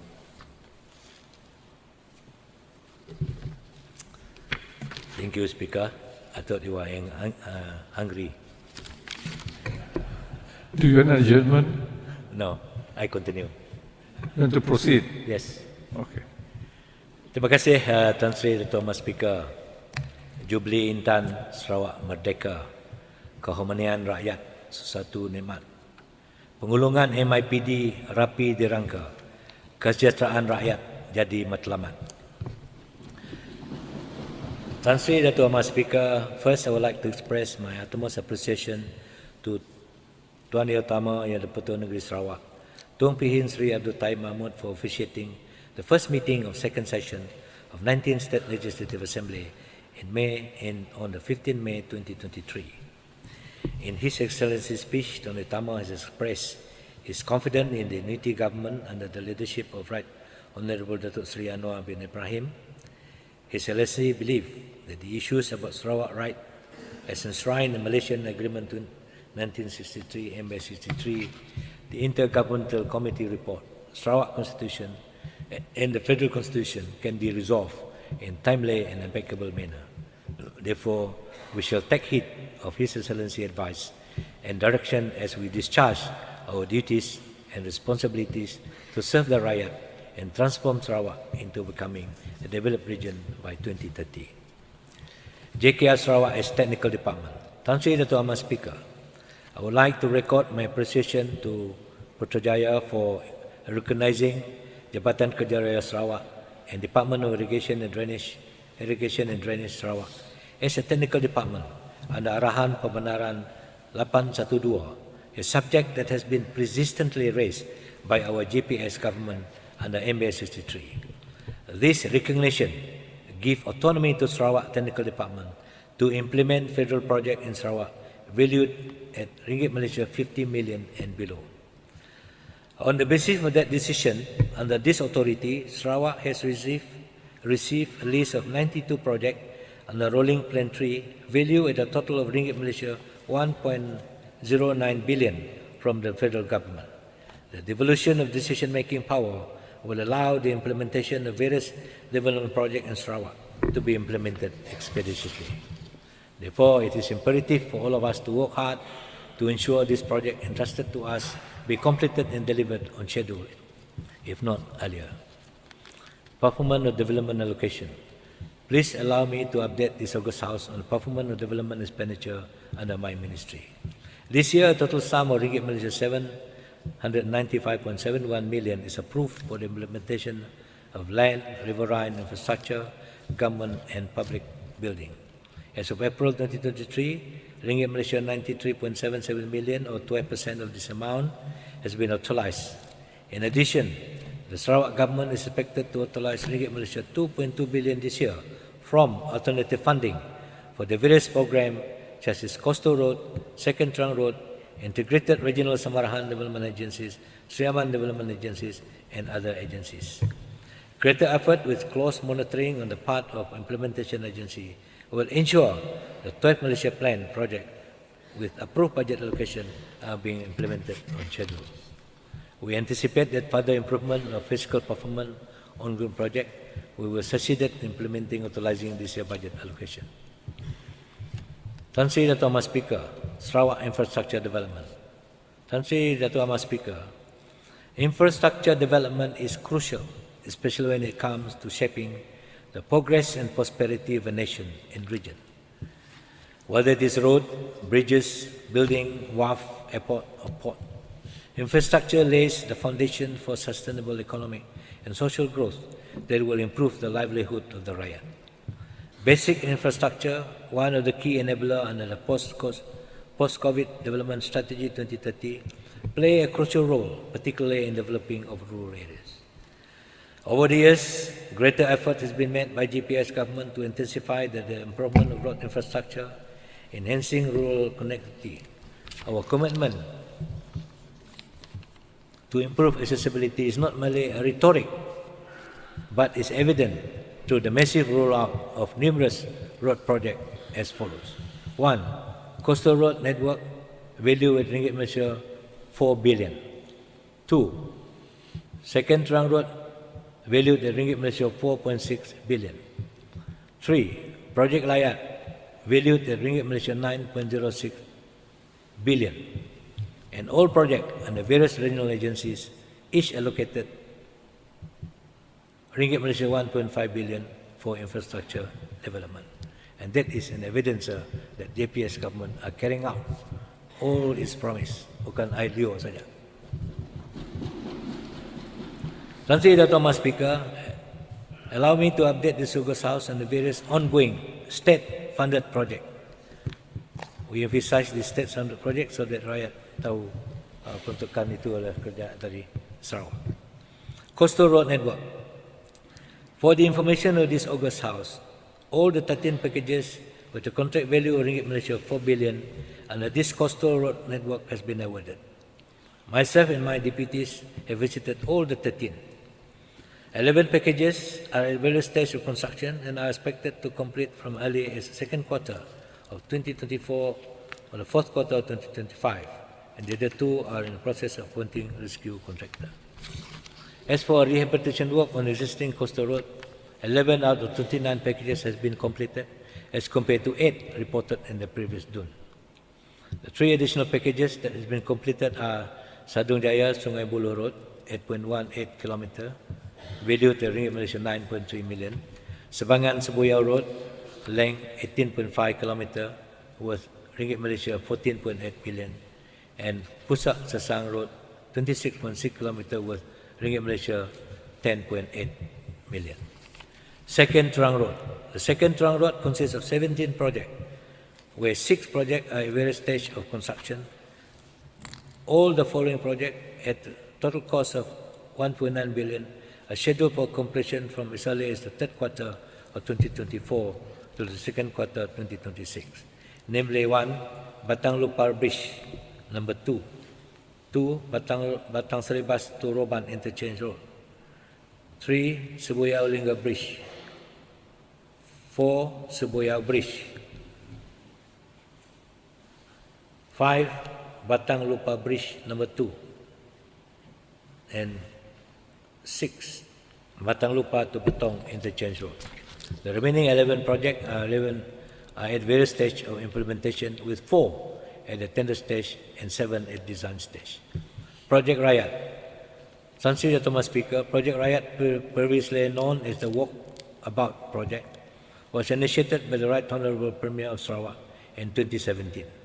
To date, my ministry is entrusted to implement 229 Project Rakyat, comprise the following. 1. 121 road project costing Malaysia 4.98 billion. 2. 50 bridges costing Malaysia 2.46 billion. 3. 53 buildings costing Malaysia 1.32 billion. 4. 4 jetties costing 1.47 million. And 5. 1 stall port costing Malaysia 296 million. The progress of 229 projects are as follows. 98 projects, or 43%, are completed, 53 projects under construction, and 78 projects under current at the pre-contract stage. Upon its completion, the Project Rakyat will be able to spur our economic growth and improve the overall living standard of our rakyat. San Sri Thomas Speaker, Emergency Response Work Fund. A lot of our roads were damages that include land, infrastructure, road and bridges as a result of natural disaster and catastrophic failure caused by external factor which is unavoidable. This damage has affected the movement of goods and caused injury to the people. Bearing that in mind, the reinstatement and reconstruction work must be done immediately. With that in view, the state government, the Sarawak government has approved allocation of Malaysia 50 million in 2023. This is a new program under program P01, Land Infrastructure for the Emergency Response Work. This allocation is to be utilized for the reinstatement of any damaged infrastructure. As of today, 20 projects have been approved, whereby 4 have been completed, 6 at various stages of construction. The remaining 10 are in design stage and expected to be tendered in the third quarter of 2023. My ministry plans to request more funds under this program to meet the demand of the numerous requests, especially during the monsoon season. San Sri Thomas Speaker, upgrading and maintenance of rural road. Under the Malaysia Road Record Information System, MARIS, a total road length of 13,387 kilometers of Jalan Kampung is registered in Sarawak, of which 7,091 kilometers is maintained by JKR, while the remaining 6,296 kilometers is maintained by local council. The geographical and the locality of the rural development settlement are among the most constrained for the maintenance of rural road, particularly in the interior of Sarawak. The mobilization of machineries, the supply of resources to the construction site remain the biggest hurdle of implementing agencies and cause frustration to the rakyat involved. Currently, JKR is carrying out its maintenance work based on as and when required basis for Jalan Kampung. This process is lengthy and time-consuming, which has caused dissatisfaction among the local. To address this issue, JKR will set up a rural road maintenance unit to monitor and facilitate the maintenance of rural road under its jurisdiction. We have decided to have a pilot project in the Baram area to see how it operates. Local contractors working in a nearby area, locally sourced construction material will be used to carry out maintenance work to enable it to be done expeditiously. Regional development. I would like to take this opportunity to update this August House in the progress of 3 regional development established by Sarawak government to expedite development of the respective region in line with our bottom-up approach, where the community needs are being prioritized, empowered, and decentralized. One, Upper Rejang Development Agencies. I'm representing Muhammad Dato Sri Alexander Ligi, who is the chairman.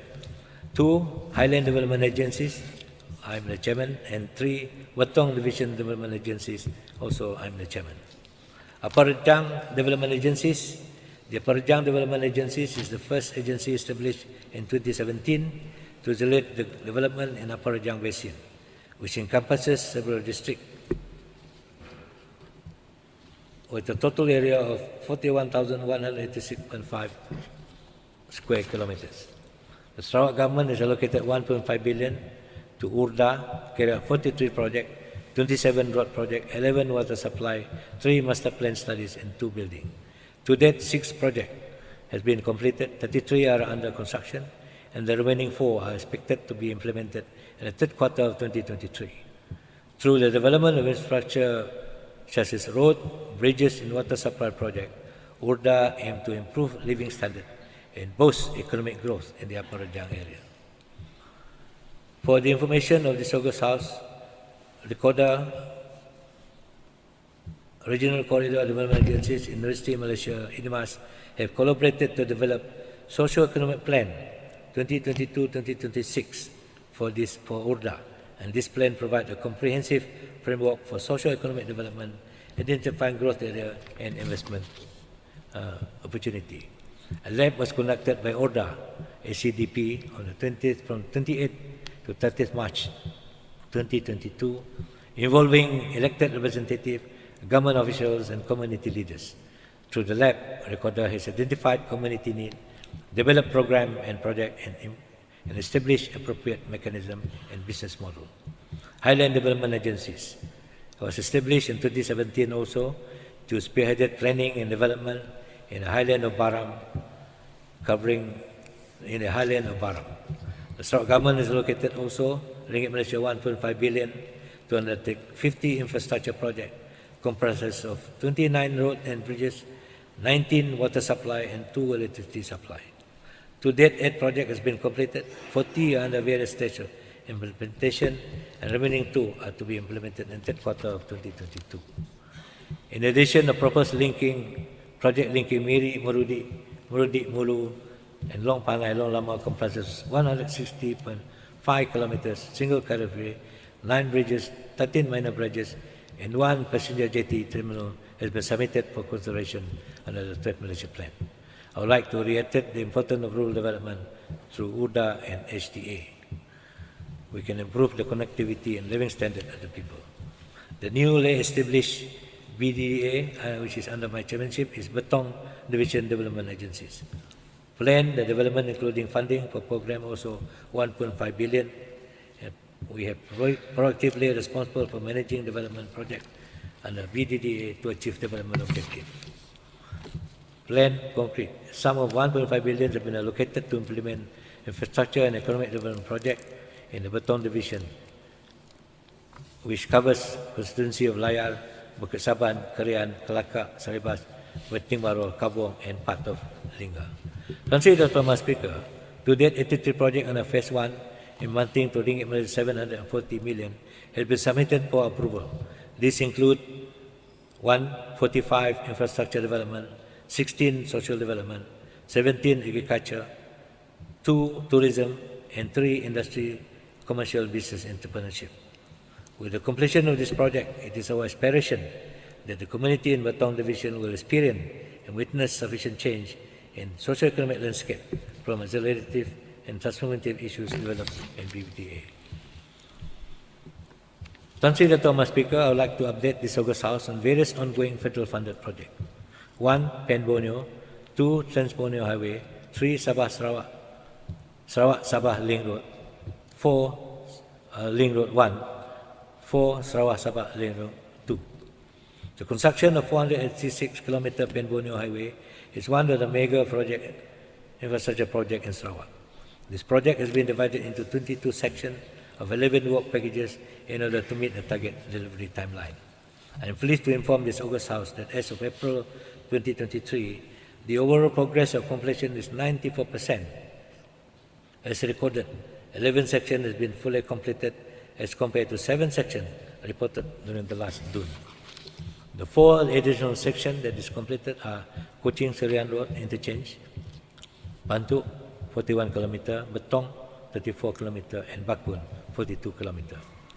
While the remaining 13 sections are at final stage of completion, with the individual progress of construction ranging from 85 to 95%. Due to technical issues, only 34.5 km of Lambia section will be completed by the end, while the remaining 4.5 km will be completed in 2026. Tan Sri Thomas Speaker, we are indeed honored to welcome Sri Paduka Baginda Yang Pertua Agong, who has expressed His Majesty's desire, if possible, to drive along the Pen-Borneo Highway sometime later this year, maybe in conjunction with Malaysia Day celebration. Tan Sri Thomas Speaker, Trans-Borneo Highway, with a total length of 96.3 km, will connect Sarawak to Sabah through Negara Brunei Darussalam. This project comprises 3 sections: 1. Kuala Baram to ICQS Sungai Tujuh, 2. ICQS Tudungan to ICQS Panduran Limbang, and 3. Lawas Town to ICQS Merpok Lawas. All 3 sections are currently in planning stage. Construction is expected first quarter of 2024. Sarawak Sabah Link Road. The federal government has approved the construction of Sabah Sarawak Link Road, which will connect Miri, Limbang, Lawas with a total of 398 km. It will comprises of 76 km for SSLR1 from Sengkang Lagus to Long Lopeng, and 322 km for SSLR Phase 2, divided into 4 packages. For the information of Yang Berhormat dari Baklalan, sudah balik kan? The alignment of SSR Phase 2 are comprises of 1. Mulu to Long Seridan, 2. Long Seridan to Nangan Madamit, 3. Long Lopeng to Long Komak Baklalan, and 4. Rumah Aling to Long Mararap. As of April 2023, physical project of SSLR Phase 1 is on schedule 13.63%. Meanwhile, for SSLR 2, all the 4 packages are currently in planning stage. Upgrading of Jiwa Morni Road. Tan Sri Thomas Speaker, I wish to update the August House on the outcome of recent visit of Sarawak by the Honourable Deputy Prime Minister and Minister of Rural and Regional Development, 7 March. During his visit, he stated that a sum of 85 million is earmarked for the purpose of upgrading the Jiwa Morni Road, where priority is given to the road that serves as the main road to the interior, which are no longer used by heavy logging vehicles. To date, the Ministry of Rural and Regional Development has approved 5 projects worth 1 million, namely Jambatan di Sungai Kelurit, Sungai Terus Berkenu, worth 200,000, Jambatan Lusung Laku Kapit, worth Ringgit Malaysia 100,000, 3 jambatan di Pak Dapur dan Pak Kelapang, Pak Madak Bario, worth 300,000, jambatan di Long Lelang, Ulu Baram, worth Ringgit Malaysia 100,000, and 3 buah jeti beli di Lusung Laku Belaga, Ringgit Malaysia 300,000.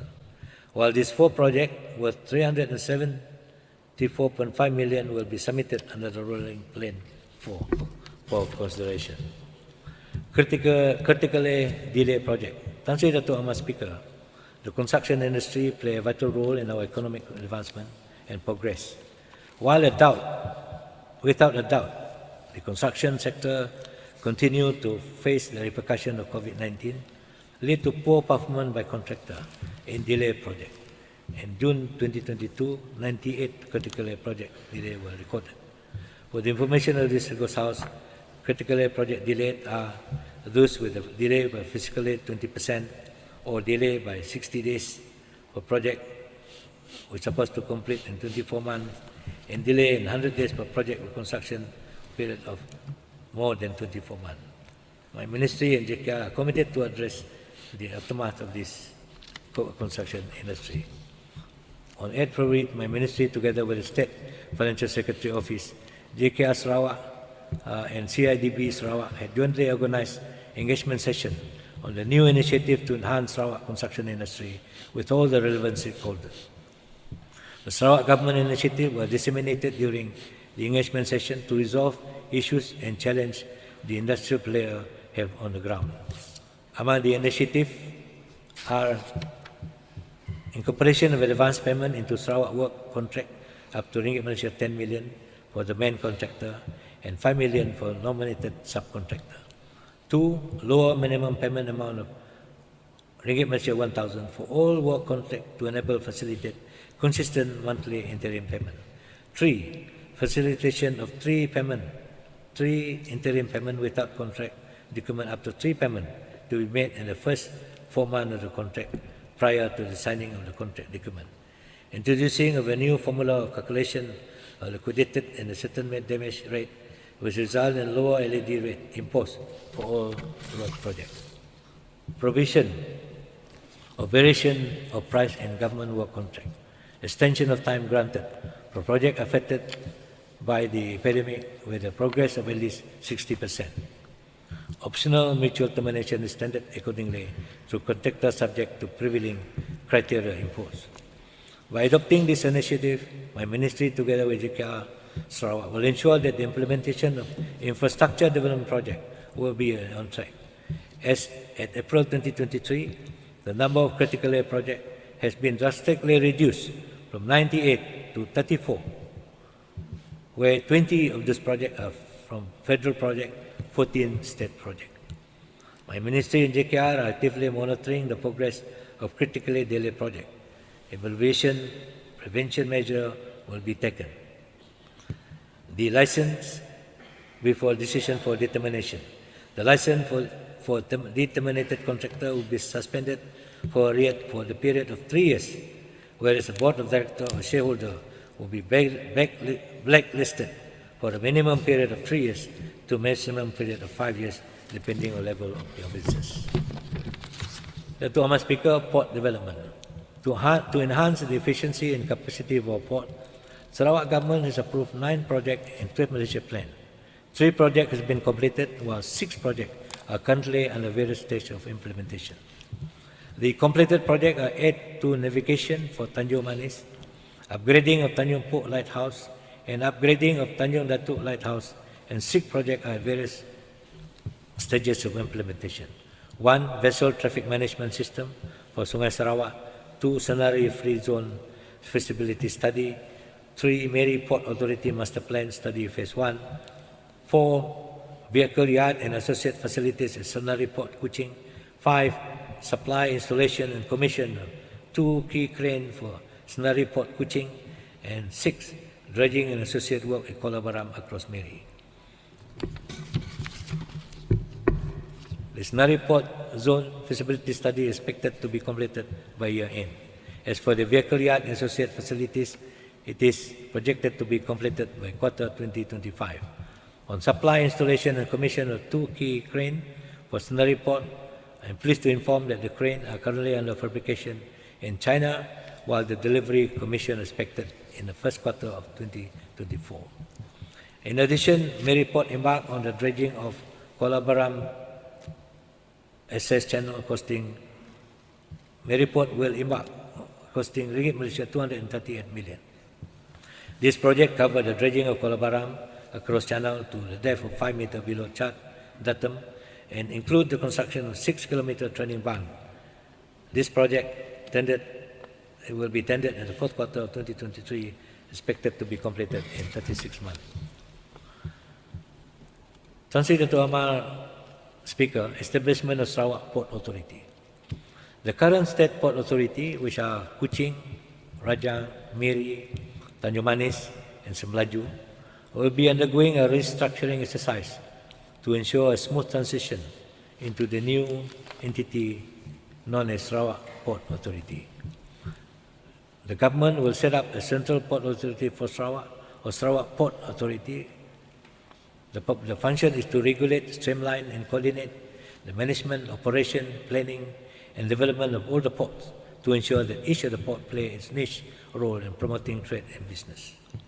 Taking over Bintulu Port, Tan Sri Dato' Mas Speaker, pursuant to the recommendation of the Intergovernmental Committee in 1962, the 9th schedule of the Federal Constitution was amended to incorporate item 15 of List 2A, supplemental to the state list for Sabah and Sarawak, whereby legislative authority over ports and harbour, except those declared by federal law as federal port, is vested in the state of Sabah and Sarawak, with will effect from Malaysia Day.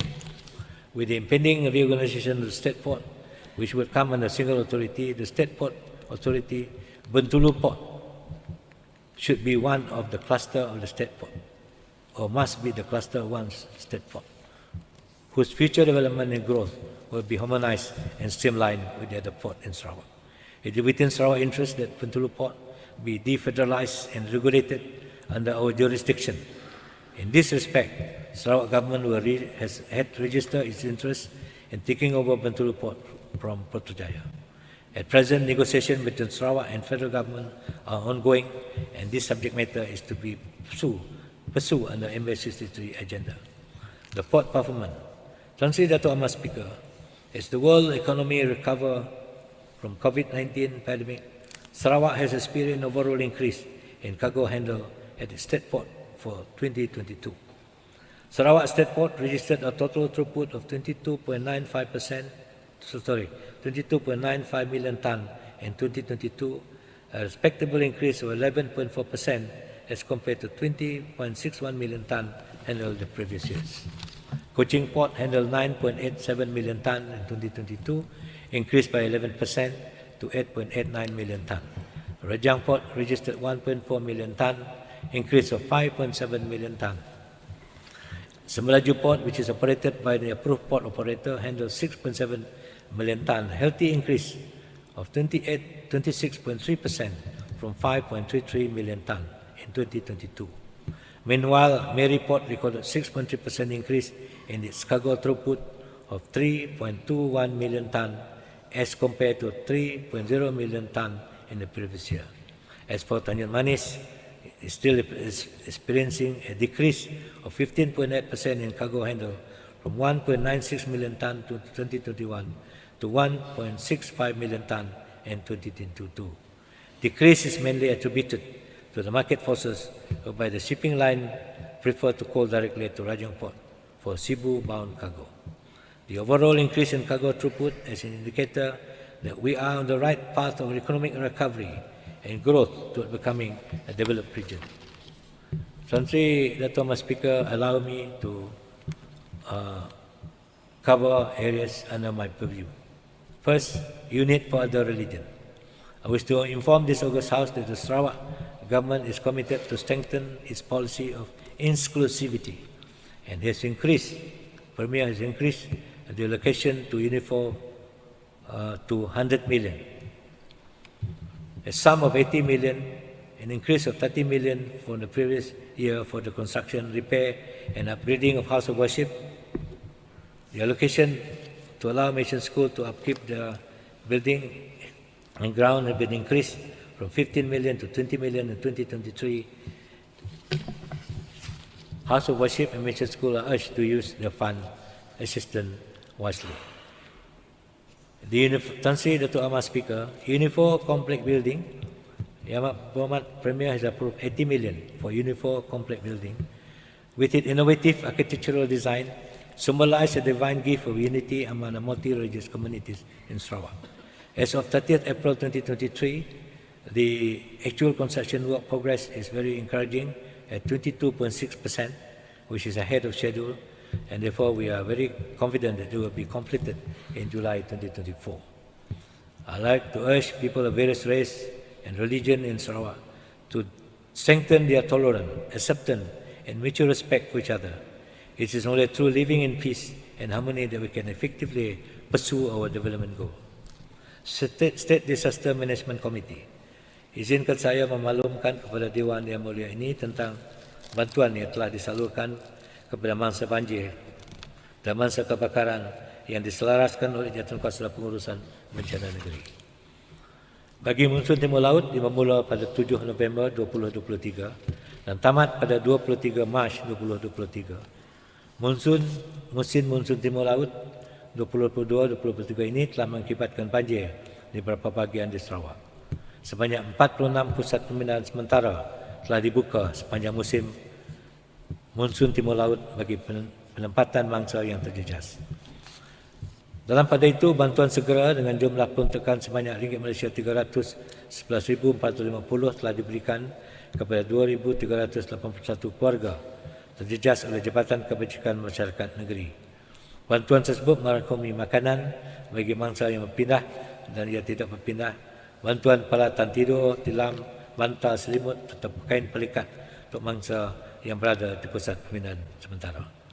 Di samping itu, sebanyak RM RM813,000 bantuan wang hisan telah pun disalur kepada mangsa banjir pada musim monsun Timur Laut, manakala RM4.3 juta telah disalur kepada mangsa terjejas di luar musim Timur Laut sepanjang tahun 2022. Projek pemeliharaan sungai menggunakan tabung amanah bencana negeri Sarawak. Jurutankuasa Pengurusan Bencana Negeri mendapati bencana banjir kerap kali berlaku disebabkan oleh pencemaran dan aliran sungai yang tersekat. Justru itu, sebagai langkah persiapan dalam menenangi musim tengkujuh pada akhir tahun ini, kerja-kerja pemeliharaan sungai khususnya di kawasan pendalaman perlu dilaksanakan bermula sekarang, iaitu pada musim panas dan kering. Oleh itu, Kerajaan Sarawak telah memperuntukkan dana berjumlah RM29.5 juta untuk 422 projek pemeliharaan sungai di bawah tabung amanah bencana negeri Sarawak bagi tahun 2023. Peruntukan tersebut adalah bagi pelaksanaan projek perlindungan sungai dan kerja-kerja pemeliharaan sungai berdasarkan keutamaan serta kawasan kritikal di seluruh wilayah untuk mengurangkan risiko bencana banjir. Kesemua projek ini dijadualkan siap selewat-lewatnya pada Oktober 2023. Kerana lepas Oktober kita akan berhadapan dengan masa monsun. Dengan berakhirnya monsun laut, maka bermulalah monsun darat. Jabatan Meteorologi Malaysia telah memaklumkan bahawa monsun darat telah bermula pada 15 Mei. Semua monsun darat ini, cuaca di Malaysia lebih baik berbanding dengan 2023. Ia akan menyebabkan banyak tempat termasuk Sarawak akan mengalami taburan hujan yang rendah disebabkan kurangnya peruntukan. Bantuan ihsan kebakaran rumah. Selain daripada bantuan wang ihsan bagi monsun Timur Laut, Kerajaan Sarawak juga turut membantu mangsa yang terlibat dalam kebakaran rumah dan memberi bantuan wang ihsan kebakaran rumah sejak 2018. Bantuan ini diberi dalam konteks grant untuk pembinaan dan pembelian bahan-bahan binaan bagi pembinaan rumah individu dan rumah panjang yang terbakar. Jumlah peruntukan diberi adalah tidak melebihi ringgit Malaysia 70,000 bagi setiap ketua isi rumah yang mangsa kebakaran.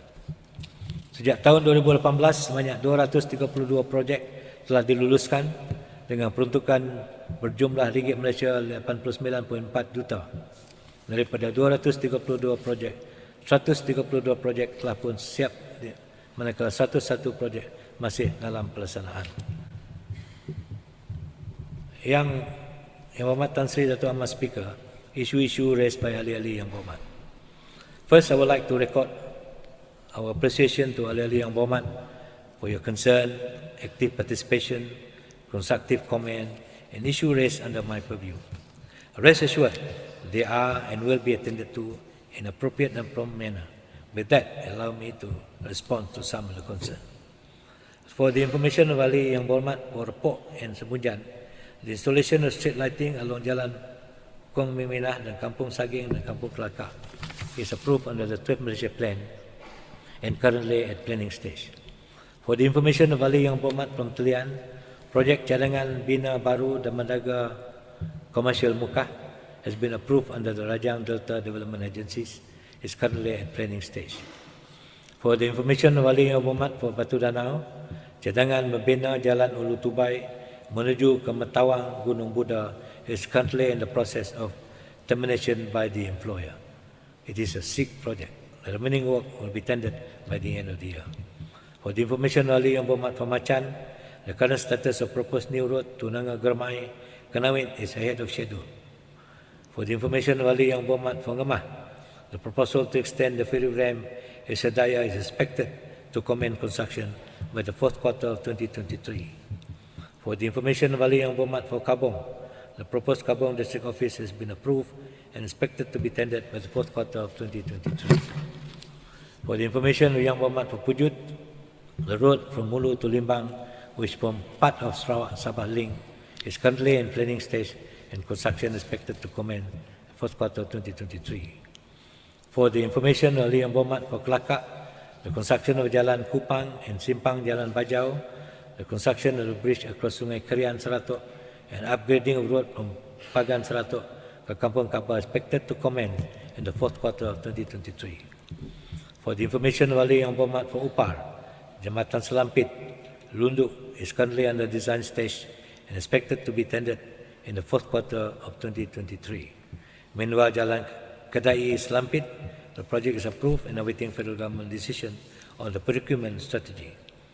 For the information of Ali Yang Berhormat for Nklili, the proposed construction of Sungai Batangai Bridge is still under design stage, expected to be tendered in the first quarter of 2024.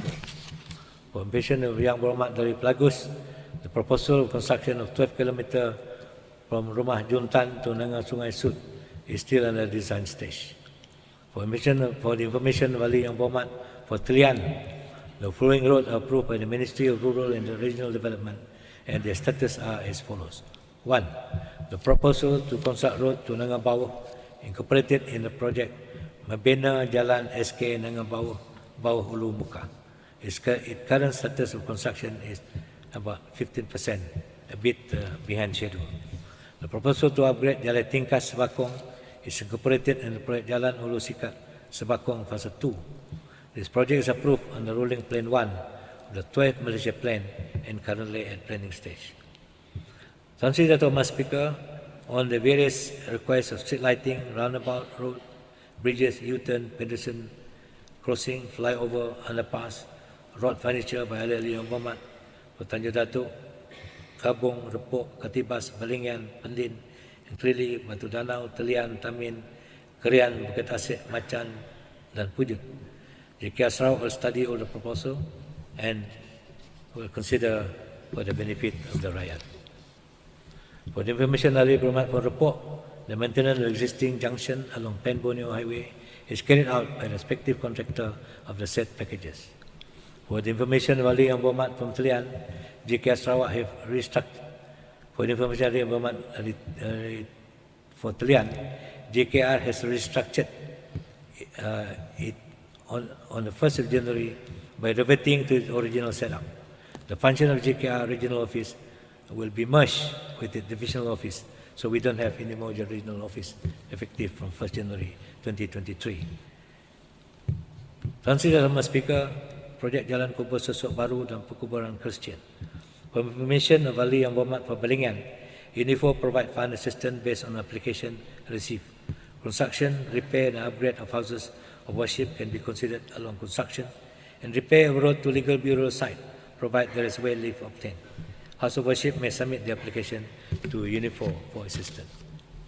For the information of Ali Yang Berhormat for Bukit Semuja, Mission School, also known as Sekolah Mabalib, is a school inherited since independence, established as a result of the effort of Christian missionary organization.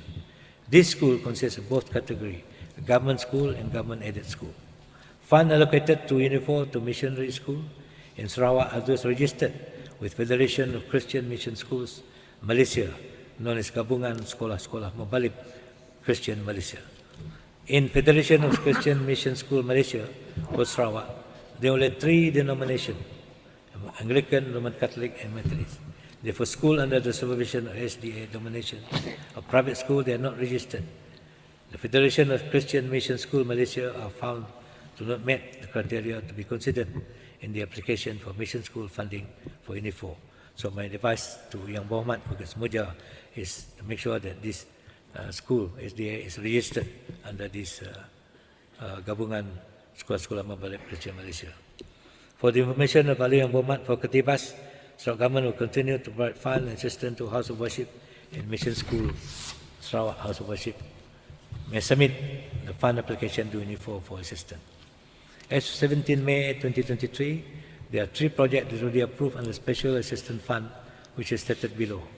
This is for Ketibas. Manait Taraf Dewan Gereja St. Herbert Song, construction of Bell Tower, St. Herbert Song, construction of retaining wall of St. Herbert Church.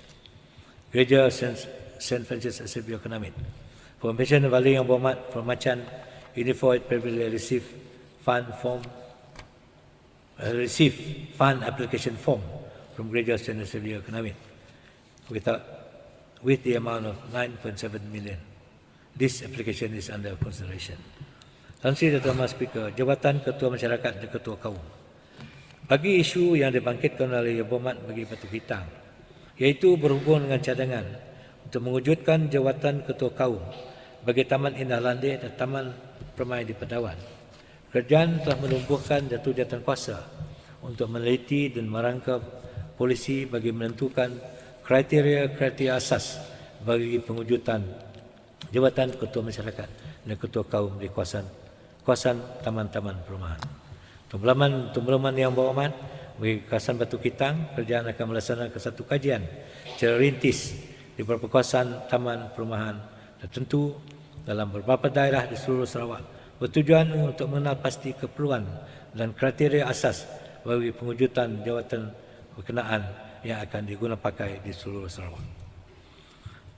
Tuan Sri Thomas Speaker, in conclusion, Sarawak is very fortunate to have a visionary and transformational leader in the person of Yang Amat Berhormat Datuk Petinggi Tan Sri Dr. Abang Haji Abdul Manjuari bin Tun Abang Haji Openg, the Premier of Sarawak.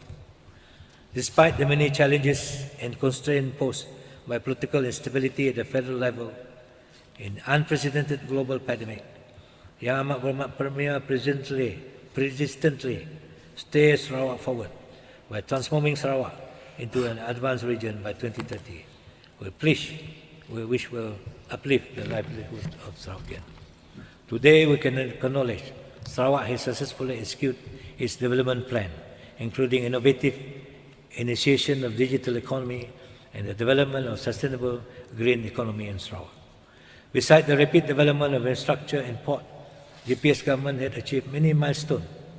This includes the setting up of SP, DBOS, Telco Tower, the development of hydrogen, and the latest algae production technology.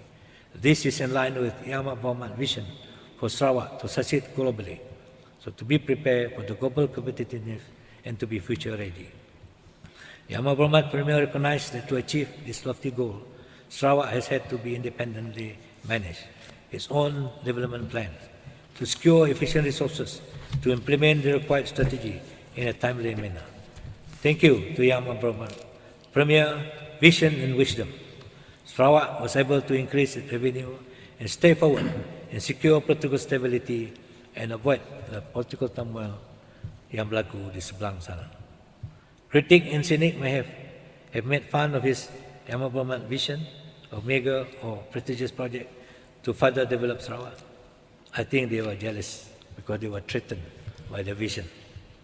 Sarawak need to think out of the box, as our Premier has done, so that it can propel itself to greater height of progress and development. When we dare to dream, it means we allow ourselves to wish and work for the better future. I humbly call all Sarawakians to render your full support to the GPS government, centered on Sarawak first, as a guiding principle in its governance to the betterment of the rakyat livelihood. Despite our differences in terms of ethnicities, religious belief, cultural background, we all realize what is important is not our differences, but our similarities, and the common desire for a prosperous and progressive future for all Sarawakian. We must continue to preserve our unity and harmony and support the political leadership that formulate a long-term strategic plan for Sarawak and is capable of resolving problems and delivering services to the rakyat as we have witnessed in the last few years. Tuan Sri Datuk Ahmad Speaker, I wish like to express my sincere gratitude and appreciation to Tuan Sri Datuk Ahmad Speaker for steadying the proceeding of this August House very successfully and passionately. Not forgetting to thank all other Yang Berhormat, Sarawak Civil Service, especially my MIPD team and agencies under my ministry, members of media, and all of you for your dedication and commitment to the smooth running of this session.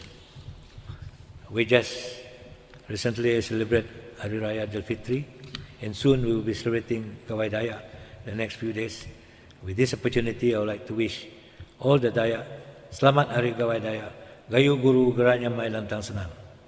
I got 3 perangkap pantun sini. 8 hari adun bersemuka, duduk bersidang tak kira umur. 60 tahun Sarawak merdeka, moga Sarawak maju makmur. Petikkan sapik haluan kugiran, jadi hiburan buat pasangan. Sarawak first jadi sandaran, GPS teguh tidak ada tandingan. Premier Sarawak jelai nama, pemesai negeri mai pemansang. Kita serakup ngetan ke menua, ngambil ke rakyat lantang senang. Terima kasih.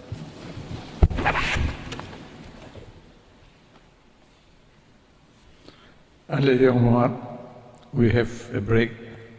Sitting resumes at 3 p.m.